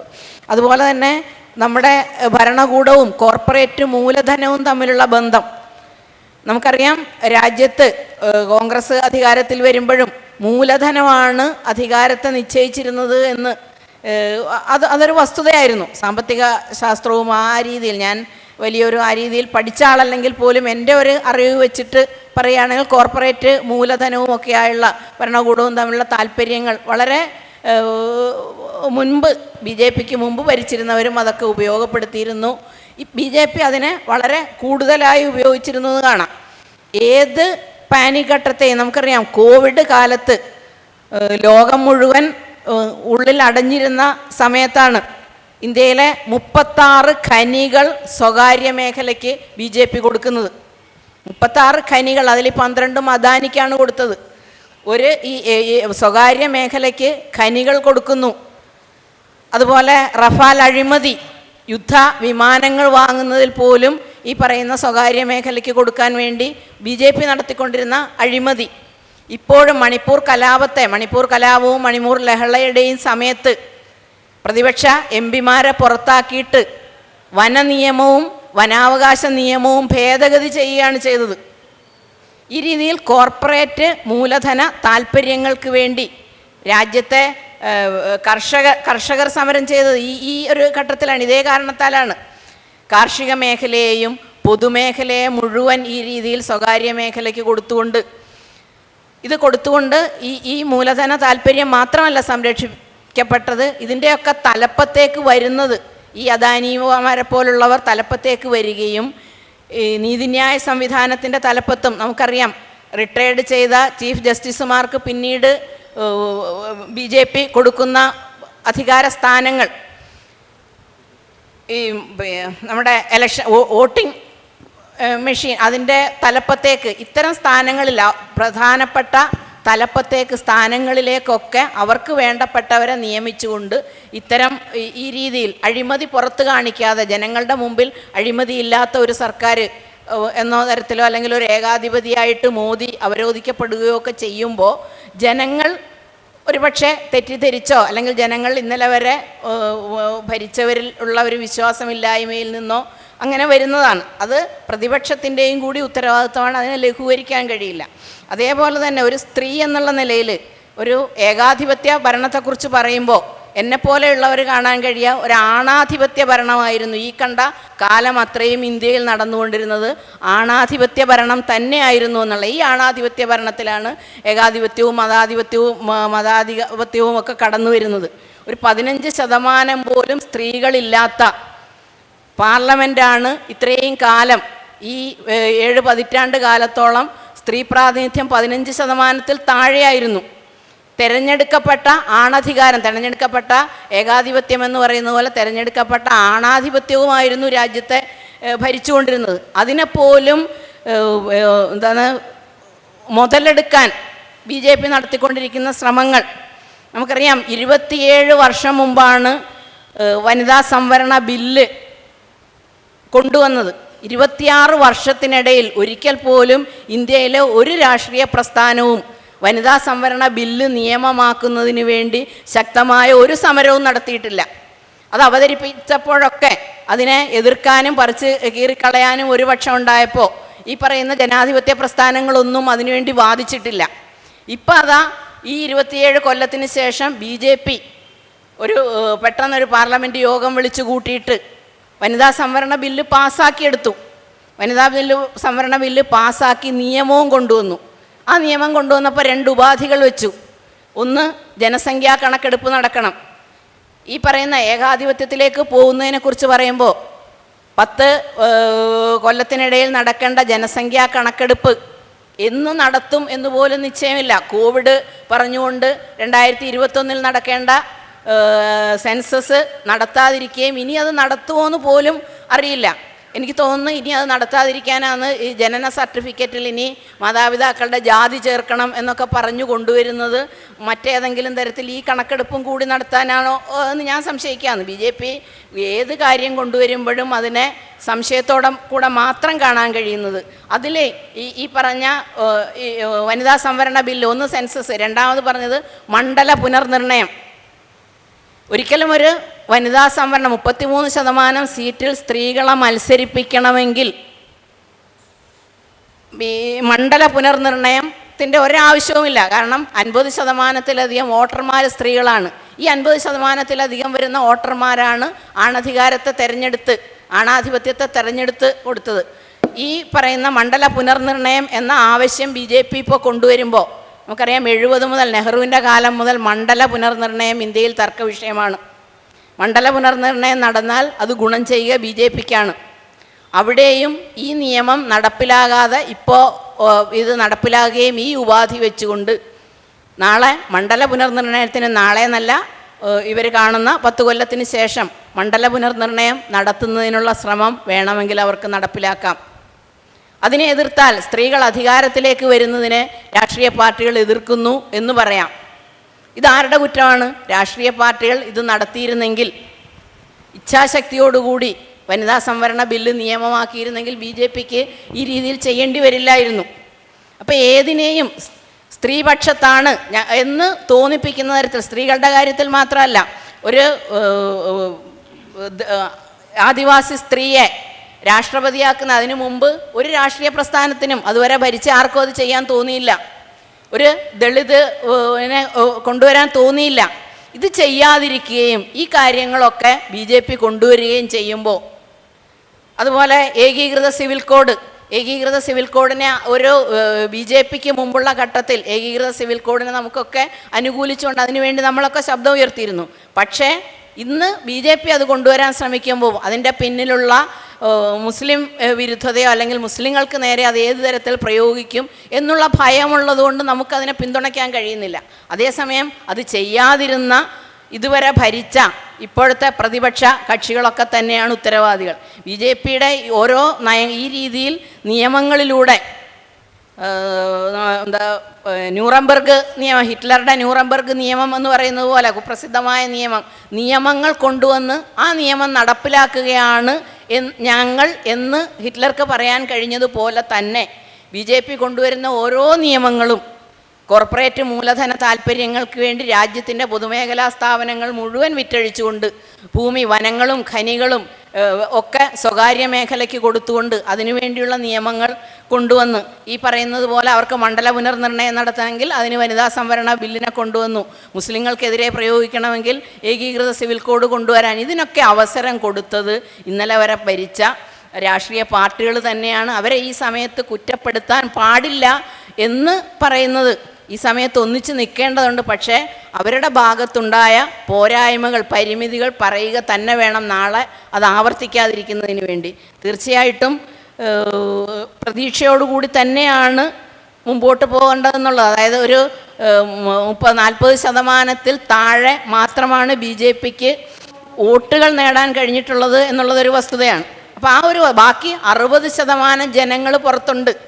ആ 60% ജനങ്ങളെ വിശ്വാസത്തിലെടുക്കാനും അവർക്ക് വേണ്ടി എന്ന് തോന്നിപ്പിക്കാനും അവർക്ക് വേണ്ടി ഭരിക്കാനും കഴിയുന്ന തരത്തിലേക്ക് പ്രതിപക്ഷ രാഷ്ട്രീയ പ്രസ്ഥാനങ്ങൾ വളരുക തന്നെ വേണം. അതുമാത്രമാണ് പ്രതീക്ഷ. അല്ലാതെ നമ്മളെപ്പോലെയുള്ള സംഘടിതരല്ലാത്ത അല്ലെങ്കിൽ നമ്മളൊക്കെ പറയുന്ന നമ്മൾ പുറത്ത് രാഷ്ട്രീയ പ്രസ്ഥാനങ്ങൾക്ക് പുറത്ത് അവരുടെ മേലെ ഒരു സമ്മർദ്ദ ശക്തിയാകാൻ മാത്രമേ കഴിയൂ.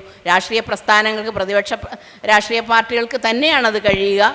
അവർക്ക് മേലെ നമുക്ക് പ്രവർത്തിക്കാമെന്നല്ലാതെ അവർക്കൊരു സമ്മർദ്ദ ശക്തിയായി പ്രവർത്തിക്കാമെന്നല്ലാതെ പ്രതിപക്ഷ രാഷ്ട്രീയ പാർട്ടികൾ തന്നെയാണ് ആ ഉത്തരവാദിത്വം നിർവഹിക്കേണ്ടത് എന്നാണ് എനിക്ക് പറയാനുള്ളത്. തന്നെ ഈ പാനലിലിരിക്കുന്ന 3 പേർക്കും ഒരേ അഭിപ്രായമാണെന്ന് പറഞ്ഞപ്പോൾ ഇതിനകത്തൊരു ഡിബേറ്റിൻ്റെ സ്കോപ്പ് ഇല്ലാത്തതിനകത്തൊരു ഒരു ബുദ്ധിമുട്ട് പേഴ്സണലി തോന്നിയിരുന്നു.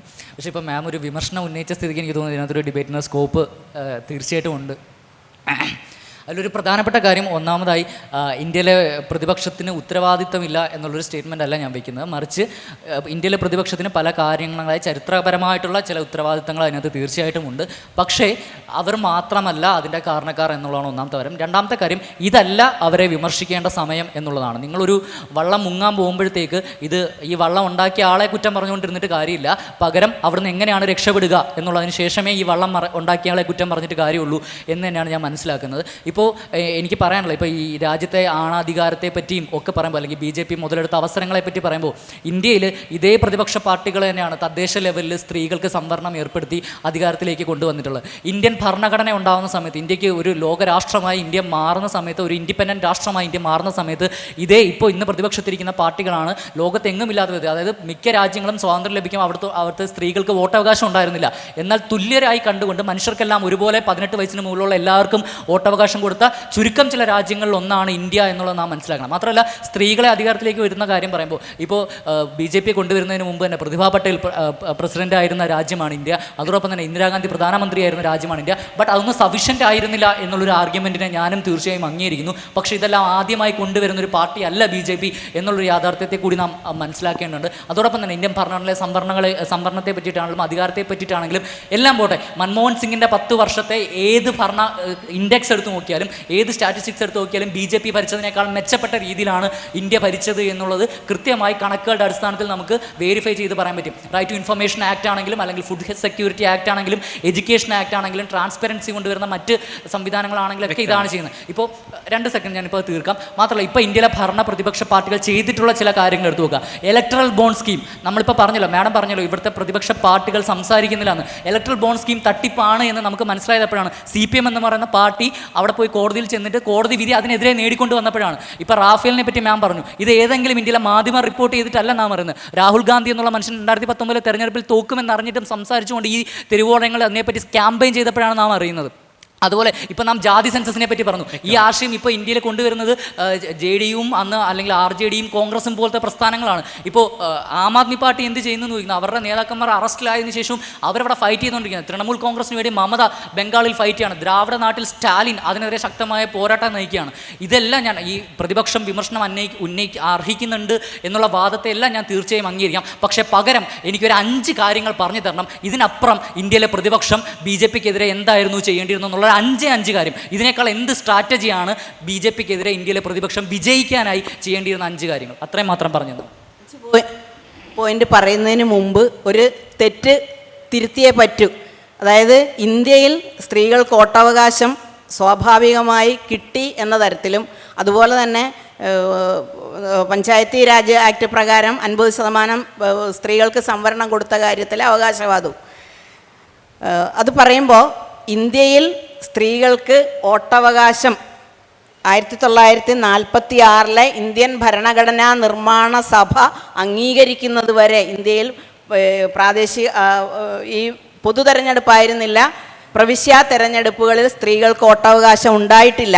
നമ്മൾ ചരിത്രത്തിൽ അവളുടെ ഹിസ്റ്റോറികൾ മാത്രം ഹെർ സ്റ്റോറി പഠിക്കാത്തത് കൊണ്ടാണ്. മൊണ്ടേഗു ചെംസ്ഫോർഡ് പരിഷ്കാരം നമ്മൾ പഠിച്ചിട്ടുണ്ട്. നമ്മൾ എവിടെയും മൊണ്ടേഗു ചെംസ്ഫോർഡ് പരിഷ്കാര കമ്മിറ്റിയുടെ മുമ്പാകെ ഇന്ത്യയിലെ സ്ത്രീകൾ വോട്ടവകാശം ആവശ്യപ്പെട്ടു എന്ന് നമ്മൾ ഒരു പാഠപുസ്തകത്തിലും പഠിച്ചില്ല. പക്ഷേ മൊണ്ടേഗു ചെംസ്ഫോർഡ് ഭരണപരിഷ്കാര കമ്മിറ്റിയുടെ മുമ്പാകെ, വട്ടമേശ സമ്മേളനങ്ങളുടെ മുമ്പാകെ, അതുപോലെ സൈമൺ കമ്മീഷൻ്റെ മുമ്പാകെയൊക്കെ ഇന്ത്യയിലെ സ്ത്രീകൾ വോട്ടവകാശത്തിന് വേണ്ടി ശബ്ദം ഉയർത്തിയിട്ടുണ്ട്. ഇന്ത്യയിൽ അടയാറിൽ 1917 സ്ത്രീകൾക്ക് വോട്ടവകാശം ആവശ്യപ്പെട്ടുകൊണ്ട് ഇന്ത്യയിൽ സംഘടന രൂപം കൊണ്ടിട്ടുണ്ട്.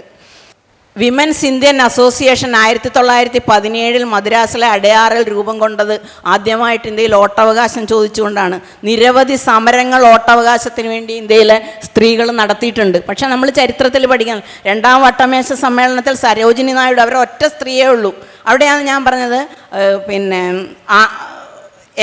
ആണാധിപത്യ സഭകൾ എന്ന് പറഞ്ഞ് അവിടെ ഒരാൾ സരോജിനി നായിഡു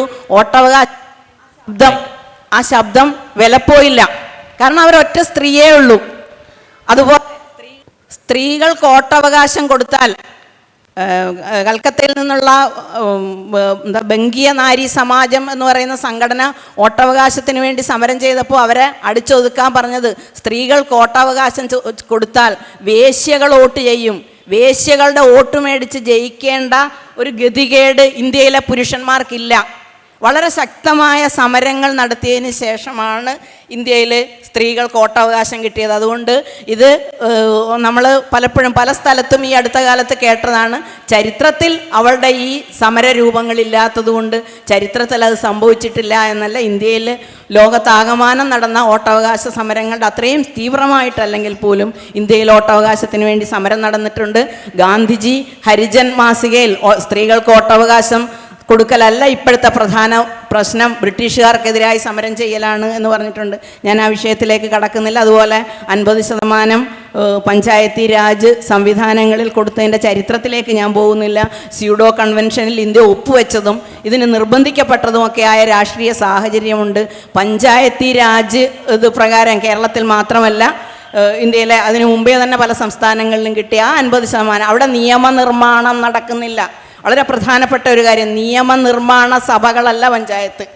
അവിടെ നിയമം നിർമ്മിക്കുന്ന സഭകളിൽ, നിയമനിർമ്മാണ സഭകളിൽ സ്ത്രീകൾക്ക് 33% സീറ്റ് കൊടുക്കാൻ രാഷ്ട്രീയ പാർട്ടികൾ തയ്യാറാവുന്നില്ല. അതാണ് ഞാനിവിടെ സൂചിപ്പിച്ചത്. ഈ പഞ്ചായത്ത് കൊണ്ട് തൃപ്തിപ്പെട്ടോണം എന്ന് പറയുന്നിടത്താണ് അതിനെ സൂചിപ്പിക്കുന്നത്. ഇനി ഇന്ത്യയിലെ പ്രതിപക്ഷം എന്ത് ചെയ്യണമായിരുന്നു എന്ന 5 കാര്യങ്ങൾ പറയാൻ എന്നോട് പറഞ്ഞാൽ ഇദ്ദേഹം ഒരു രാഷ്ട്രീയ പ്രസ്ഥാനത്തിൻ്റെ ഭാഗമായി പ്രവർത്തിക്കുന്ന ഒരാളും എന്നെ സംബന്ധിച്ചിടത്തോളം ഞാനൊരു രാഷ്ട്രീയ പ്രസ്ഥാനത്തിലെ അംഗവുമല്ല, രാഷ്ട്രീയ പ്രവർത്തകയുമല്ല, ഞാനൊരു ഫെമിനിസ്റ്റ് ആക്ടിവിസ്റ്റാണ്. ആ നിലയ്ക്ക് ഞാനതിനെ കാണുന്ന ഏറ്റവും പ്രധാനപ്പെട്ട കാര്യം ഇത് തന്നെയാണ്. BJPയുടെ സാംസ്കാരിക വളർച്ചയെ തടയാൻ ശ്രമിക്കുന്നതിന് പകരം ഞങ്ങളാണ് ഹിന്ദു, ഞങ്ങളാണ് യഥാർത്ഥ ഹിന്ദു എന്ന് സ്ഥാപിച്ചെടുക്കാനാണ് ഇവിടുത്തെ കോൺഗ്രസ് പോലെയുള്ള സംഘടനകൾ ശ്രമിച്ചുകൊണ്ടിരുന്നത്. അവിടെ ഈ പറയുന്ന മതേതരത്വത്തെക്കുറിച്ചല്ല പറഞ്ഞത്, ഞങ്ങളാണ് ഹിന്ദു. അതുതന്നെയാണ്, അതൊരു പ്രധാന ഘടകം തന്നെയാണ്. ഹിന്ദുത്വത്തിൻ്റെ വളർച്ചയ്ക്ക് തടയിടാൻ പറ്റുന്ന എന്തൊക്കെ ചെയ്യാമായിരുന്നു എന്ന് ഇപ്പോൾ ഇവിടെ പറയാം. കാരണം ഞാൻ നേരത്തെ പറഞ്ഞതുപോലെ ഞാൻ അങ്ങനത്തെ, പക്ഷേ ഒരു ഇന്ത്യ ഭരിച്ച ഒരു രാഷ്ട്രീയ പാർട്ടി എന്നുള്ള രാമക്ഷേത്രം അവിടെ അതുമായി ബന്ധപ്പെട്ട് രാജീവ് ഗാന്ധി ചെയ്ത്, അതുപോലെ പല കാര്യങ്ങളിലും ഈ മുസ്ലിം പ്രീണനവും ഹിന്ദു പ്രീണനവും നടത്തിക്കൊണ്ട് ഇതിനുള്ള ഒരു അന്തരീക്ഷം ഒരുക്കി കൊടുത്ത കാര്യം അതിന് ഞാൻ അക്കമിട്ട് ആ രീതിയിൽ വിശദീകരിക്കാൻ എനിക്ക് ഒന്ന് പ്രിപ്പയർ ചെയ്യേണ്ടി വരും എന്ന് എന്നോടല്ല ചോദിക്കേണ്ടത്, അത് ജനങ്ങൾ. അതുകൊണ്ടാണല്ലോ BJP അധികാരത്തിലേക്ക് വരുന്നത്. അത് വ്യക്തമാണ്. ഈ പരസ്പര വിമർശനത്തിൻ്റെയും ആത്മവിമർശനത്തിൻ്റെയും ഒടുവിൽ പരസ്പരം ഒരുമിച്ച് പോകാൻ കഴിയുന്ന, അല്ലെങ്കിൽ ഒരുമിച്ച് നിൽക്കാൻ കഴിയുന്ന അവസാന അവസരത്തിൽ ഒരുമിച്ച് നിൽക്കുകയും നമ്മൾ ഈ പറഞ്ഞ ഏകാധിപത്യത്തിനെതിരെ പോരാടുകയും ചെയ്യുക എന്നത് തന്നെയാണ് നമ്മൾ ഈ ചർച്ച കൊണ്ടും ഉദ്ദേശിക്കുന്നത്. അതുകൊണ്ട് നമുക്കിടയിലെ ഇത്തരത്തിൽ വലിയ രീതിയിലുള്ള ആശയ വ്യതിയാനങ്ങൾ നമുക്കിടയിലുണ്ടാവും. ആശയ വ്യതിയാനങ്ങൾ എല്ലാ മനുഷ്യർക്കും ഇടയിലും ഉണ്ടാവും. അപ്പം അങ്ങനെ ആശയ സംവാദത്തെ വിയോജിപ്പികളെ ആ രീതിയിൽ കാണരുത്, കാരണം അതിനാണല്ലോ നമ്മൾ വന്നിരിക്കുന്നത്. അതെ, അപ്പം അത്തരം ആശയ വിമർശനങ്ങളിലൂടെ യോജിക്കാവുന്ന ഓരോ പഴുതും കണ്ടെത്തി അതിലൂടെ നമ്മൾ ഈ മുമ്പ് സൂചിപ്പിച്ചു പോയ ഏകാധിപത്യത്തെ തടയിടുക എന്നത് തന്നെയാണ് നമ്മളുടെ എല്ലാ നിലയിലുമുള്ള ഉദ്ദേശം. അപ്പം അവസാനത്തെ ചോദ്യമാണ്, സമയത്തിൻ്റെ വലിയ പരിമിതികളുണ്ട്.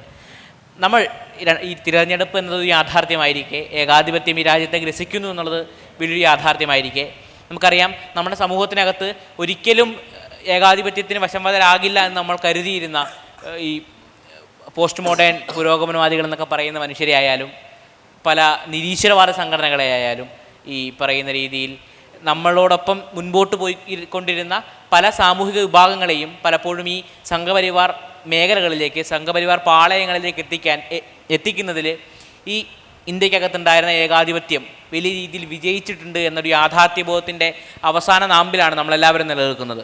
അപ്പോൾ നമുക്ക് കൈവന്ന വലിയ വീഴ്ചകളെ, ജനാധിപത്യ രാജ്യം എന്ന നിലയിൽ, ജനാധിപത്യ സ്വത്വം പേർന്ന മനുഷ്യരെന്ന നിലയിൽ നമുക്ക് നേരിടേണ്ടി വന്ന വലിയ പ്രതിസന്ധികളെ ഒക്കെ തിരിച്ചറിയുകയും അതിനെയൊക്കെ അട്ടിമറിച്ചുകൊണ്ട് വീണ്ടും ഒരു ജനാധിപത്യ സ്ഥാപനം ലക്ഷ്യം വയ്ക്കുകയും ചെയ്യുന്ന ഒരു ജനങ്ങളെന്ന നിലയിൽ 2024 തിരഞ്ഞെടുപ്പിലൂടെ തന്നെ ഏതെല്ലാം നിലയിലുള്ള ഒരു പ്രതീക്ഷയാണ് ഈ ഏകാധിപത്യ ഭരണകൂടത്തിനെതിരെ നമുക്ക് മുൻപോട്ട് വയ്ക്കാനുള്ളത്? അങ്ങനെ ഏത് നിലയിലാണ് നമ്മുടെ രാജ്യത്തെ പുനഃസ്ഥാപിക്കാൻ, നമ്മുടെ രാജ്യത്തിൻ്റെ എല്ലാ ആദർശങ്ങളെയും ഈ രാജ്യത്ത് വീണ്ടും പുനഃസൃഷ്ടിക്കാൻ നമുക്ക് കഴിയുക എന്നാണ് നമ്മൾ ഓരോരുത്തരും കരുതുന്നതെന്നാണ് ഈ ചോദ്യത്തിലൂടെ ഉദ്ദേശിക്കുന്നത്. വളരെ ചുരുക്കി ഉത്തരം പറയണമെന്നാണ് അഭ്യർത്ഥിക്കാനുള്ളത്. നമ്മുടെ സമയം വൈകുന്നു. നമുക്ക് രാജ്യത്തെ മോചിപ്പിക്കേണ്ടിയിരിക്കുന്നു എന്നുള്ളത് ഏറ്റവും പ്രധാനപ്പെട്ട കാര്യമാണ്. 2014 മോഡി തെരഞ്ഞെടുപ്പിനെ ഫേസ് ചെയ്തുകൊണ്ട് അദ്ദേഹം പറഞ്ഞ ഏറ്റവും പ്രധാനപ്പെട്ട ഒരു മുദ്രാവാക്യം എനിക്ക് 56 ഇഞ്ച് നെഞ്ചളവുണ്ട് എന്നാണ്. സ്വന്തം മാറിലെ മാംസപേശികളുടെ വലിപ്പം 56 ഇഞ്ച് ഉണ്ടോ എന്ന് എനിക്കറിയില്ല, പക്ഷേ അങ്ങനെ ഒരു മെറ്റഫർ ഉപയോഗിക്കാൻ അദ്ദേഹം തയ്യാറാകുകയായിരുന്നു. ഒന്ന് ആലോചിച്ച് നോക്കൂ, ഗാന്ധിയോ നെഹ്റുവോ രാജീവ് ഗാന്ധിയോ ലാൽ ബഹദൂർ ശാസ്ത്രിയോ നരസിംഹറാവോ അല്ലെങ്കിൽ മൻമോഹൻ സിംഗോ അങ്ങനെ ഒന്ന് പറയുന്നതിനെക്കുറിച്ച് പോലും നമ്മൾ ആലോചിച്ച് നോക്കും. എനിക്ക് 56 ഇഞ്ച് നെഞ്ചളവുണ്ട്. അപ്പോൾ ഈ 56 ഇഞ്ച് നെഞ്ചളവ് എന്ന് പറയുന്നത് അടിച്ചമർത്തലിൻ്റെ, കായിക ശക്തി ഉപയോഗിച്ച് കീഴടക്കലിൻ്റെ, അങ്ങനെ കീഴടക്കാൻ സാധിക്കുന്ന ഒരു ഏകാധിപത്യ പ്രവണതയുള്ള നേതാവിൻ്റെ ഉദയം ആദ്യത്തെ ടേം കഴിഞ്ഞ് രണ്ടാമത്തെ ടേമോടെ ഉണ്ടായി എന്ന് അദ്ദേഹം തന്നെ വിശ്വസിക്കുന്നു എന്നുള്ളതാണ് അതിൽ നിന്ന് മനസ്സിലാക്കുന്നത്. അപ്പോൾ അതിന് കീഴടങ്ങാത്ത ഒരു ജനതയെ, കാരണം ഇദ്ദേഹത്തിൻ്റെ ഭരണകാലത്ത് നമ്മുടെ ചെറുപ്പക്കാരുടെ തൊഴിൽ നഷ്ടപ്പെടുന്നു, നമ്മുടെ വരുമാനത്തിൻ്റെ കണക്കുകൾ ഇവിടെ ഡിസൻ നോട്ടിന് ആരുമില്ല എന്നുള്ള ഒരു പ്രധാനപ്പെട്ട പരാജയമാണ്. കാര്യം മറുവശത്ത് നിന്ന് സംസാരിക്കാൻ നമുക്കിവിടെ ആരുമില്ല. നമ്മുടെ സാമ്പത്തിക നിലയിൽ ആളോഹരി വരുമാനം കഴിഞ്ഞ 10-20-95 മുതൽ എടുക്കുകയാണെങ്കിൽ $442 നിന്ന് $400 വർദ്ധിച്ചിട്ടുണ്ട്. അപ്പോൾ ഇതൊക്കെയാണ് ഇവരെടുത്ത് കാണിക്കുന്നത്. 20 വർഷം മുമ്പ് 425 ആയിരുന്നത് ഇപ്പോൾ 2400 കേൾക്കുമ്പോൾ നമുക്ക് അത് ശരിയായിട്ട് തോന്നും. പക്ഷേ സമൂഹത്തിലേക്ക് നോക്കുമ്പോഴോ വീണ്ടും പട്ടിണി. കഴിഞ്ഞ ഒരു 10-15 വർഷക്കാലം നിരത്തിൽ കാണാത്ത സർക്കസുകാരെ നിങ്ങൾക്ക് കാണാൻ കഴിയും. കുടുംബം സർക്കസായിട്ട് വരുന്നവരെ, കുഞ്ഞുങ്ങളെ കൊണ്ട് സർക്കസ് അഭ്യാസം കാണിക്കുന്നവരെ. യാചകരുടെ എണ്ണം വർദ്ധിച്ചിരിക്കുന്നു. തൊഴിലില്ലാതെ അലയുന്ന ചെറുപ്പക്കാരുടെ എണ്ണം വർദ്ധിച്ചിരിക്കുന്നു. ഇതെല്ലാം വർദ്ധിച്ചിരിക്കുന്നു. പക്ഷേ വരുമാനം വർദ്ധിച്ചു എന്നാണ് കണക്കുകൾ പറയുന്നത്. അപ്പോൾ നമ്മൾ ഈ കണക്കുകൾ പരിശോധിക്കുമ്പോൾ ഒരു കാര്യം വളരെ കൃത്യമായി മനസ്സിലാകും. അവിടെയാണ് സൂക്ഷ്മമായ കണക്ക് പരിശോധന നമ്മൾ നടത്തേണ്ടതും ജനങ്ങളോട് പറയേണ്ടതും. ഇവിടെ സംഭവിച്ചത് ഈ ഏറ്റവും പാവപ്പെട്ടവരുടെ വരുമാനം 53% കുറയുകയാണ് ചെയ്തത്. നേരത്തെ ഉണ്ടായിരുന്ന $442 നിന്നും 53% കുറഞ്ഞു.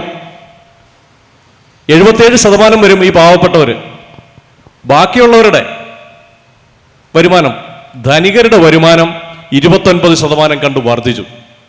അവർക്കാണ് ഈ പെർ ക്യാപിറ്റ ഇൻകം കണക്കാക്കുന്നത് രാജ്യത്തിലെ മൊത്തം ആളുകളുടെ വരുമാനത്തെ ജനസംഖ്യ കൊണ്ട് ഹരിക്കുമ്പോഴാണ്. അപ്പോൾ സമ്പന്നർക്ക് കിട്ടിയ ആ പണത്തിൻ്റെ കണക്ക് കൂടി നമ്മുടെ തോളിൽ വന്ന് വീണിരിക്കുകയാണ്. അങ്ങനെയാണ് ആളോഹരി വരുമാനം വർദ്ധിച്ചു എന്നുള്ള കണക്കുകളൊക്കെ വരുന്നത്. ഇത് കൃത്യമായി അവിടെയാണ് ഈ പ്രതിപക്ഷത്തിൻ്റെ പരാജയം എന്ന് ടീച്ചർ പറഞ്ഞത്. പക്ഷെ പരാജയം എന്ന് ഞാനതിനെ കണക്കാക്കുന്നില്ല. കാരണം കഴിഞ്ഞ UPA ഗവൺമെൻറ്റിനെതിരെ ഉണ്ടായൊരു മൂവ്മെൻ്റ് എന്ന് പറയുന്നത് അരാഷ്ട്രീയമായ ഒരു മൂവ്മെൻറ്റിന് വളരെ പഠിച്ച് പുറത്തു നിന്നൊരു മൂവ്മെൻറ്റ്. അന്ന് വരെ നമുക്കറിയാതിരുന്ന ഒരു സാമൂഹ്യ പ്രവർത്തനായ അണ്ണാ ഹസാരെ പ്രത്യക്ഷപ്പെടുന്നു. അദ്ദേഹത്തിൻ്റെ ഇടതുവശത്ത് CPM CPI നേതാക്കൾ, വലതുവശത്ത് BJP നേതാക്കൾ, നടുക്ക് പുതിയ അവതാരം കെജ്രിവാൾ, ഇങ്ങനെ പ്രത്യക്ഷപ്പെട്ടിട്ട് അരാഷ്ട്രീയ സമരമായി ഉയർത്തിക്കൊണ്ടുവന്നിട്ടാണ്.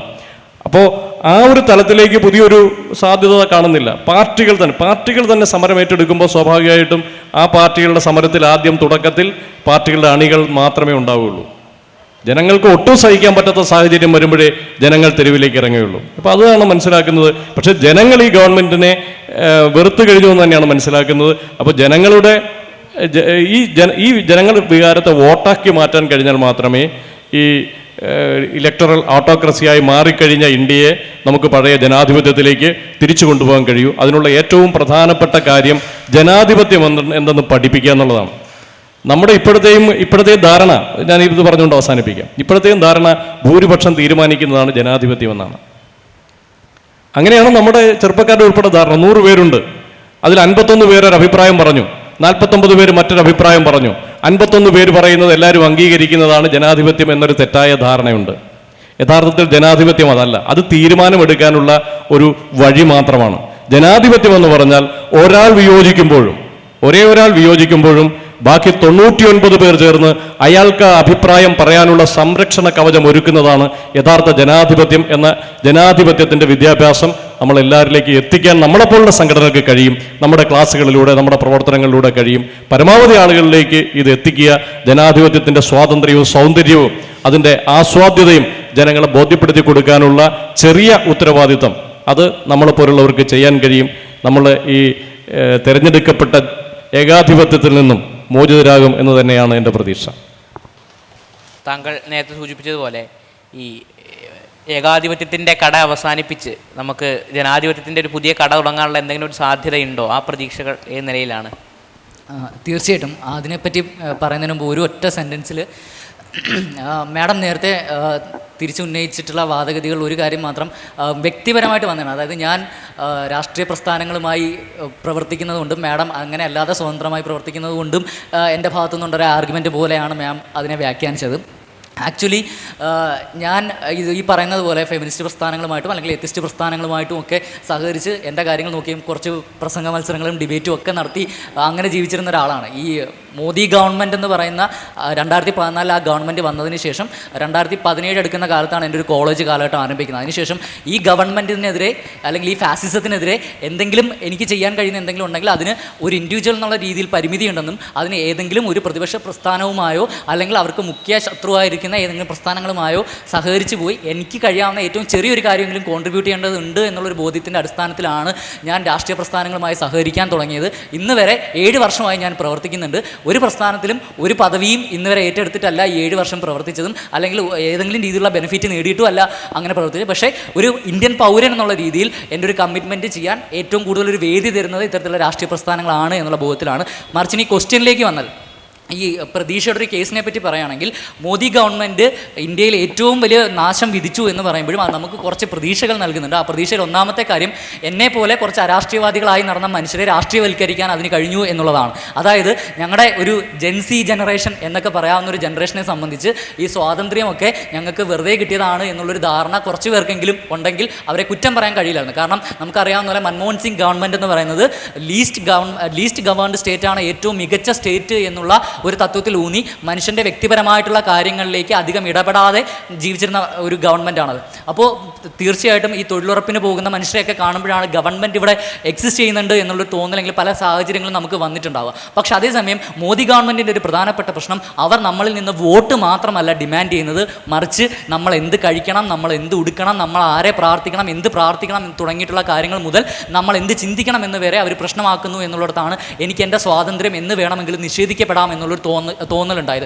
ഇതേ തോന്നൽ ഈ രാജ്യത്തെ പല യുവാക്കൾക്കും ഉണ്ടായതുകൊണ്ടാണ് പല ഭാഗത്തു നിന്നും പ്രതിഷേധങ്ങൾ ഉയർന്നു വന്നത്. അത്തരത്തിൽ അവിടെ ഒരു പോസിറ്റീവായിട്ടുള്ളൊരു സാധ്യത നാം കാണുന്നു. അതായത് സ്വാതന്ത്ര്യത്തിൻ്റെ ഓർമ്മകളില്ലാത്ത ഒരു ജനതയ്ക്ക് സ്വാതന്ത്ര്യ സമരത്തിൻ്റെ ഓർമ്മകൾ നഷ്ടപ്പെട്ടു തുടങ്ങിയിരുന്ന ഒരു ജനതയിലേക്ക് സ്വാതന്ത്ര്യം വെറുതെ കിട്ടുന്നതല്ല എന്നുള്ളൊരു തോന്നൽ വന്നിട്ടുണ്ട്. രണ്ടാമത്തെ കാര്യം, നേരത്തെ ഇവിടെ മാഡം തന്നെ പറഞ്ഞതുപോലെ, പണ്ട് വിമൻ റിസർവേഷൻ ബില്ല് പോലെയുള്ള പല ബില്ലുകളും വന്നിരുന്ന സമയത്ത് അതിൽ ആത്മാർത്ഥത കാണിക്കാതിരുന്ന പല പ്രസ്ഥാനങ്ങൾക്കും ഇന്ന് ഇന്ത്യയുടെ റിയാലിറ്റിയെക്കുറിച്ച് മനസ്സിലായിരിക്കുന്നു. ഇത് തങ്ങളുടെ ഉത്തരവാദിത്തമാണ് എന്ന് മനസ്സിലായത് കൊണ്ട് കൂടിയാണ് വിമൻ റിസർവേഷൻ ബില്ല് കേവലം 2 വോട്ടുകൾക്ക് മാത്രം ഇന്ത്യൻ പാർലമെന്റിൽ തിരസ്കരിക്കപ്പെടുകയും ബാക്കി എല്ലാവരും അതിനനുകൂലമായി വാദിക്കുകയും, ഒപ്പം ഒരു കാലത്ത് ഇന്ത്യയിലെ കോൺഗ്രസ് ഉൾപ്പെടെയുള്ള പ്രസ്ഥാനങ്ങൾ എതിർത്തിരുന്ന OBC റിസർവേഷൻ അതിനുള്ളിൽ വേണം എന്നുള്ള ഒരു വാദം കൂടി അതിശക്തമായി വന്നത്. ഇന്ത്യയിൽ ഇന്ന് കാസ്റ്റ് സെൻസസ് എന്നുള്ളത്, അതായത് ഇന്ത്യയിലെ പോവർട്ടി 2 രീതിയിലാണ് നിലനിൽക്കുന്നത് എന്നാണ് ഞാൻ മനസ്സിലാക്കുന്നത്.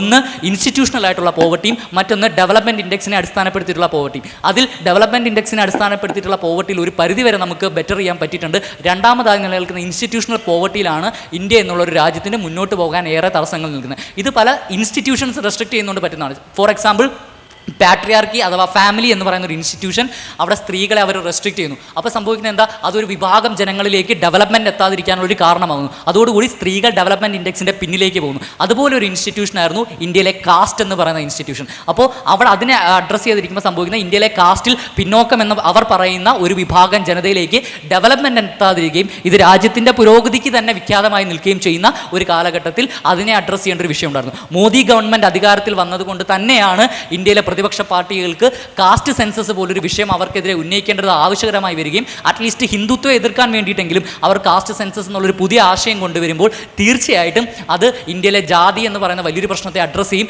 അതുവഴി ഇന്ത്യയിലെ വികസന മുരടതയെ ഒരു പരിധി വരെയെങ്കിലും അതിനും അഡ്രസ്സ് ചെയ്യാൻ കഴിയുമെന്നുള്ളത്. ഇത്തരത്തിൽ മോദി ഗവൺമെൻറ്റിനെതിരെയുള്ള റിയാക്ഷനിലൂടെ നമുക്ക് കോൺസ്റ്റിറ്റ്യൂഷൻ്റെ കാര്യം തന്നെ നാം എടുക്കുകയാണെങ്കിൽ, നമ്മൾ വിചാരിച്ചിരുന്ന ലോകത്തിലെ ഏറ്റവും മികച്ച കോൺസ്റ്റിറ്റ്യൂഷൻ ഇതാണെന്നാണ്. പക്ഷേ നമ്മളെക്കാൾ വൃത്തിക്ക് അവർ ആ കോൺസ്റ്റിറ്റ്യൂഷൻ്റെ ലൂപ്പ് ഹോൾസ് കൃത്യമായി പഠിക്കുകയും ആ പഠിച്ചത് വെച്ചിട്ട് അവർ അതിനെ തിരുത്തുകയും ചെയ്തു എന്നുള്ളതാണ്. ഇപ്പോൾ ഇനി അധികാരത്തിലേക്ക് വരുന്നത് ഈ ഗവൺമെൻറ്റിന് പുറത്തുള്ള ഒരു ഗവൺമെൻറ് ആണ് എന്നുണ്ടെങ്കിൽ അവർക്ക് തീർച്ചയായിട്ടും അറിയാം എവിടേക്കാണ് റിപ്പയർമെൻറ്റ് ആവശ്യമായിട്ടുള്ളത്, എവിടേക്കാണ് മാറ്റങ്ങൾ അനിവാര്യമായിട്ടുള്ളത്. അത് വെച്ചിട്ട് അവർക്ക് മുന്നോട്ട് പോകാൻ കഴിയും. മുമ്പൊരിക്കലും ഒരു പ്രസ്ഥാനം, ഇപ്പോൾ ഈ അടുത്ത കാലത്ത് ഇറങ്ങിയിട്ടുള്ള പാർട്ടികളുടെ മാനിഫെസ്റ്റോ എടുത്ത് നോക്കിയാൽ മതി.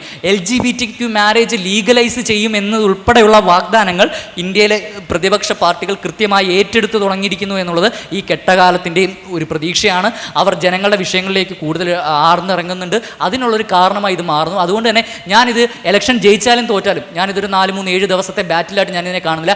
ഈവൻ നമ്മൾ ജയിച്ചാൽ പോലും എനിക്കറിയാം, തീർച്ചയായിട്ടും അറിയാം, RSS വീണ്ടും അടുത്ത 100 കൊല്ലത്തേക്ക് അവർ ഈ രാജ്യത്തുണ്ടാവും, അവർ പണിയെടുക്കുന്നുണ്ടാവും. ആരധികാരത്തിൽ നിന്നാലും ബ്യൂറോക്രസിയിൽ അവർക്ക് ആൾക്കാർക്കുണ്ട്, ഇന്ത്യയിലെ പട്ടാളത്തിനിടയ്ക്ക് പോലും അവർക്ക് ആൾക്കാരുണ്ട്, ഇന്ത്യൻ സിവിൽ സർവീസിൽ അവർക്ക് ആൾക്കാരുണ്ട്, ഇന്ത്യയിലെ KSRTC തുടങ്ങിയിട്ടുള്ള ചെറിയ ചില സ്ഥലങ്ങളിൽ പോലും അവർക്ക് ആൾക്കാരുണ്ട്. അതുകൊണ്ട് തന്നെ ആരധികാരത്തിൽ ഇരുന്നാലും ഇല്ലെങ്കിലും അധികാരം എന്ന് പറയുന്ന ഒരു ഗവൺമെൻറ് മാത്രമല്ല, അതിനിടയിൽ വർക്ക് ചെയ്യുന്ന ഒരു ഡീപ്പ് സ്റ്റേറ്റ് എന്ന് പറയാവുന്ന രീതിയിൽ വർക്ക് ചെയ്യുന്ന ഒരു സംവിധാനമുണ്ട്. ആ സംവിധാനം വെച്ച് അവരവരുടെ ഐഡിയോളജിക്കൽ ഹെജിമണി വീണ്ടും എസ്റ്റാബ്ലിഷ് ചെയ്യാനുള്ള ശ്രമം ഉണ്ടാവും. അതുകൊണ്ട് തന്നെ ആര് അധികാരത്തിലിരുന്നാലും ഇല്ലെങ്കിലും നാം ഇതിനെതിരെ ശക്തമായി പോരാടേണ്ടതുണ്ട്. അതൊരു മാഡം നേരത്തെ തന്നെ സൂചിപ്പിച്ച പോലെ സാംസ്കാരികപരമായിട്ടുള്ളൊരു ഇടപെടൽ കൂടിയാണ് വേണ്ടത്. അതിന് പ്രതിപക്ഷ പാർട്ടികൾ നേതൃത്വം കൊടുക്കണം. പക്ഷേ അവരെ കൊണ്ട് മാത്രം അത് കഴിയില്ല.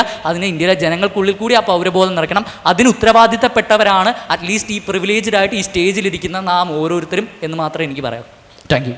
ഈ ജനാധിപത്യം എല്ലാ കാലത്തും ഉറപ്പു നൽകുന്ന ഏറ്റവും പ്രധാനപ്പെട്ട കാര്യം ഒരു സമൂഹത്തിനെന്ന് പറയുന്നത് അതിനെ കൂടുതൽ പുരോഗമനാത്മകമായി മുൻപോട്ട് നയിക്കാൻ അതിനെ പ്രേരിപ്പിക്കുന്നു എന്നുള്ളതാണ്. അതിനെയാണ് കഴിഞ്ഞ കാലഘട്ടങ്ങളിൽ ഇന്ത്യക്കകത്തുള്ള ഏകാധിപത്യം വലിയ രീതിയിൽ വെല്ലുവിളിക്കുന്നത് നമുക്ക് കാണാൻ കഴിയും. അപ്പം 2024 തിരഞ്ഞെടുപ്പിലൂടെ ഈ ഏകാധിപത്യത്തിനെതിരെയുള്ള ഏതുതരം പ്രതീക്ഷയാണ് ഒരു പുരോഗമനാത്മക സമൂഹം എന്ന നിലയിൽ നമ്മൾ മുമ്പോട്ട് വയ്ക്കുന്നതെന്നാണ് നാം കരുതുന്നത്?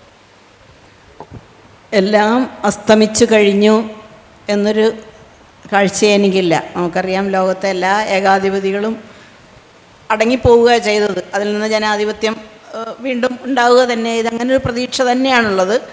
ഈ 2024 തെരഞ്ഞെടുപ്പിൽ ഇപ്പോഴും ഇതൊക്കെ പറയുമ്പോഴും അതിശയങ്ങൾ സംഭവിക്കും എന്നും BJPക്ക് കഴിഞ്ഞ പ്രാവശ്യത്തിൻ്റെ അത്രയും ഭൂരിപക്ഷം കിട്ടില്ല എന്നും തന്നെയാണ് ഞാൻ പ്രതീക്ഷിക്കുന്നത്. BJP അധികാരത്തിൽ വരുമായിരിക്കും, പക്ഷേ ഒരു ഏകാധിപത്യ ഭരണത്തിലേക്കോ മതാധിപത്യ ഭരണത്തിലേക്കോ പോകാൻ വളരെ ഈസിയായി പോകാൻ കഴിയുന്ന തരത്തിലൊരു ഭൂരിപക്ഷം കിട്ടില്ല എന്നാണ് ഇപ്പോഴും പ്രതീക്ഷിക്കുന്നത്. ഇനിയും നമുക്ക് അവസരങ്ങളുണ്ട്. ഇനിയും രാഷ്ട്രീയ പാർട്ടികൾക്ക് ആ ഏറ്റവും വലിയ വരാൻ പോകുന്ന ഏറ്റവും വലിയ അപകടം എന്ന് പറയുന്നത് BJP ആണ് എന്ന് തിരിച്ചറിഞ്ഞിട്ടില്ല എന്നല്ല ഞാൻ പറയുന്നത്, തിരിച്ചറിയുന്നുണ്ടെങ്കിലും അതിലപ്പുറം തങ്ങളുടെ അധികാരം എന്നുള്ളത് മാറ്റിവെച്ചുകൊണ്ട് ഒന്നിച്ചു നിന്ന് ഇനിയും അതിന് സമയമുണ്ട്. അതിന് ഏറ്റവും കഴിയുക രാഷ്ട്രീയ പാർട്ടികൾക്ക് തന്നെയാണ്. ആ രാഷ്ട്രീയ പാർട്ടികൾ അതിന് ശ്രമിക്കാൻ, അതിന് നമ്മളെപ്പോലുള്ളവർക്ക് അവരുടെ മേൽ അത്തരം ഒരു സന്ദേശം അവർക്ക് കൊടുക്കാൻ കഴിയുമെങ്കിൽ അതായിരിക്കും ഏറ്റവും പ്രധാനപ്പെട്ട ഒന്നായിട്ട് ഞാൻ കാണുന്നത്. അതുപോലെ തന്നെ നമ്മളെപ്പോലെയുള്ളവർ ഇപ്പോഴും പലപ്പോഴും പ്രത്യേകിച്ച് ഈ പറയുന്ന യുക്തിവാദ ആശയങ്ങൾ പിന്തുടരുന്ന പലരും ഈ ഇസ്ലാമോഫോബിയയ്ക്ക് വളം വെച്ച് കൊടുക്കുന്ന തരത്തിൽ, ഇസ്ലാമോഫോബിയ ഉണ്ടാക്കുന്നതിൽ മത സംഘടനകൾക്ക് പങ്കുണ്ടെങ്കിൽ പോലും അതിനെ ആ രീതിയിൽ കാണാതെ കുറച്ചുകൂടി ജനാധിപത്യത്തിലേക്ക് ഉള്ള ചിന്തകളിലേക്ക് കൊണ്ടുവരുന്ന തരത്തിൽ പ്രവർത്തിക്കാൻ നമുക്ക് കുറച്ച് റിസ്ക് ആവശ്യമുണ്ട്. ഭയമാണ് നമ്മളെ ഭരിക്കുന്നതെങ്കിലും ആ ഭയത്തെ മറികടന്നുകൊണ്ട് ജനം ഒന്നിച്ചിറങ്ങണം എന്നുള്ള ഒരു ആഹ്വാനം കൊടുക്കാനെങ്കിലും നമുക്ക് കഴിയണം. അതിന് നേതൃത്വം കൊടുക്കാൻ രാഷ്ട്രീയ പാർട്ടികൾക്ക് തന്നെയാണ് കഴിയുക. ആ ഒരു പ്രതീക്ഷ തന്നെയാണ് എനിക്കുള്ളത്. അതോടൊപ്പം തന്നെ ഇതൊരു ആശയപരമായി ചില കാര്യങ്ങൾ ഒരു വൈകാരികമായി പറഞ്ഞു പോയതായിരിക്കാം. അങ്ങനെ അത് ഏതെങ്കിലും തരത്തിൽ വേദനിപ്പിച്ചിട്ടുണ്ടെങ്കിൽ ക്ഷമിക്കുക. പക്ഷേ അപ്പോഴും ഞാൻ ആണധികാരത്തെ വിമർശിച്ചുകൊണ്ടേയിരിക്കും. ആ പ്രതീക്ഷ ഇനി BJP ആയാലും മോദി ആയാലും ആണധികാര രാഷ്ട്രീയം അല്ലെങ്കിൽ ഏകാധിപത്യത്തിന് പകരം ആണാധിപത്യം വരുന്നതിനെ അപ്പോഴും പ്രതീക്ഷയോടെ അവിടെയും അത് മാറുന്നതിന് വേണ്ടിയുള്ള ശബ്ദം ഉയർന്നുകൊണ്ടേയിരിക്കും. കാരണം ആ ഒരു വിഭാഗം അത് അനുഭവിക്കുന്നിടത്തോളം അത് പറയാനുള്ള എല്ലായിടത്തും പറഞ്ഞുകൊണ്ടേയിരിക്കും എന്നുകൂടി പറഞ്ഞുകൊണ്ട് അത് ഏതെങ്കിലും തരത്തിൽ വ്യക്തി വിരോധമായിട്ടെടുക്കുകയും വേണ്ട, അതൊരു വിമർശനമായിട്ട് കണ്ടാൽ മതി. നമുക്കറിയാം, നമ്മുടെ രാജ്യം ആദ്യം മുതൽ സൂചിപ്പിച്ചതുപോലെ തന്നെ വലിയ ഏകാധിപത്യ സാധ്യതകളിലൂടെ മുമ്പോട്ട് പോകുമ്പോൾ നമുക്ക് മുമ്പിലുള്ള അവസാന പ്രതീക്ഷകളെയും അവസാന കച്ചിത്തുരുമ്പുകളെയും ചേർത്ത് പിടിച്ചുകൊണ്ട് ഈ രാജ്യത്തെ എല്ലാ മനുഷ്യരെയും ചേർത്ത് പിടിച്ചുകൊണ്ട് നമുക്ക് ഇന്ത്യ എന്ന ആത്മാവിനെ, ഇന്ത്യ എന്ന സങ്കല്പത്തെ നമ്മൾ വീണ്ടെടുക്കേണ്ടതുണ്ട് എന്നുള്ളതാണ് ഏറ്റവും പ്രധാനപ്പെട്ട കാര്യം. ഗാന്ധി അടക്കം മുമ്പോട്ട് വയ്ക്കുന്ന അന്ത്യോദയ പോലെ അവസാന മനുഷ്യനെയും ചേർത്ത് പിടിക്കുന്ന, അവസാന മനുഷ്യൻ്റെ രാഷ്ട്രീയത്തെയും ഉറച്ച ശബ്ദത്തിൽ അവനെ കൊണ്ട് പറയിക്കാൻ കഴിയുന്ന ഒരു സാമൂഹിക സ്ഥിതി സൃഷ്ടിച്ചെടുക്കുന്ന ഒരു നിലയിലേക്ക് നമ്മളുടെ ഭരണവ്യവസ്ഥ മാറേണ്ടതുണ്ട്. ആ നിലയിൽ കൂടി 2024 തിരഞ്ഞെടുപ്പ് വലിയ സാധ്യതകൾ ഇന്ത്യൻ ജനാധിപത്യത്തിന് മുമ്പിൽ തുറന്നിടുമ്പോൾ നമ്മെ ആണ്ടുകൊണ്ടിരിക്കുന്ന വലിയ മനുഷ്യാവകാശ വിരുദ്ധമായിട്ടുള്ള ഏകാധിപത്യ ഭരണത്തെ അട്ടിമറിക്കാനും ജനാധിപത്യത്തിൻ്റെ പുതുവസന്തത്തെ ഈ രാജ്യത്തിനകത്ത് സൃഷ്ടിക്കാനും നമുക്ക് ഏവർക്കും കഴിയുമെന്ന പ്രതീക്ഷയോടുകൂടി തന്നെ ഇനിയും ഇത്തരത്തിലുള്ള ചർച്ചാവേദികൾ ഉണ്ടാകുമെന്ന പ്രതീക്ഷ കൂടി പങ്കുവെച്ചുകൊണ്ട് അവസാനിപ്പിക്കുകയാണ്. നന്ദി.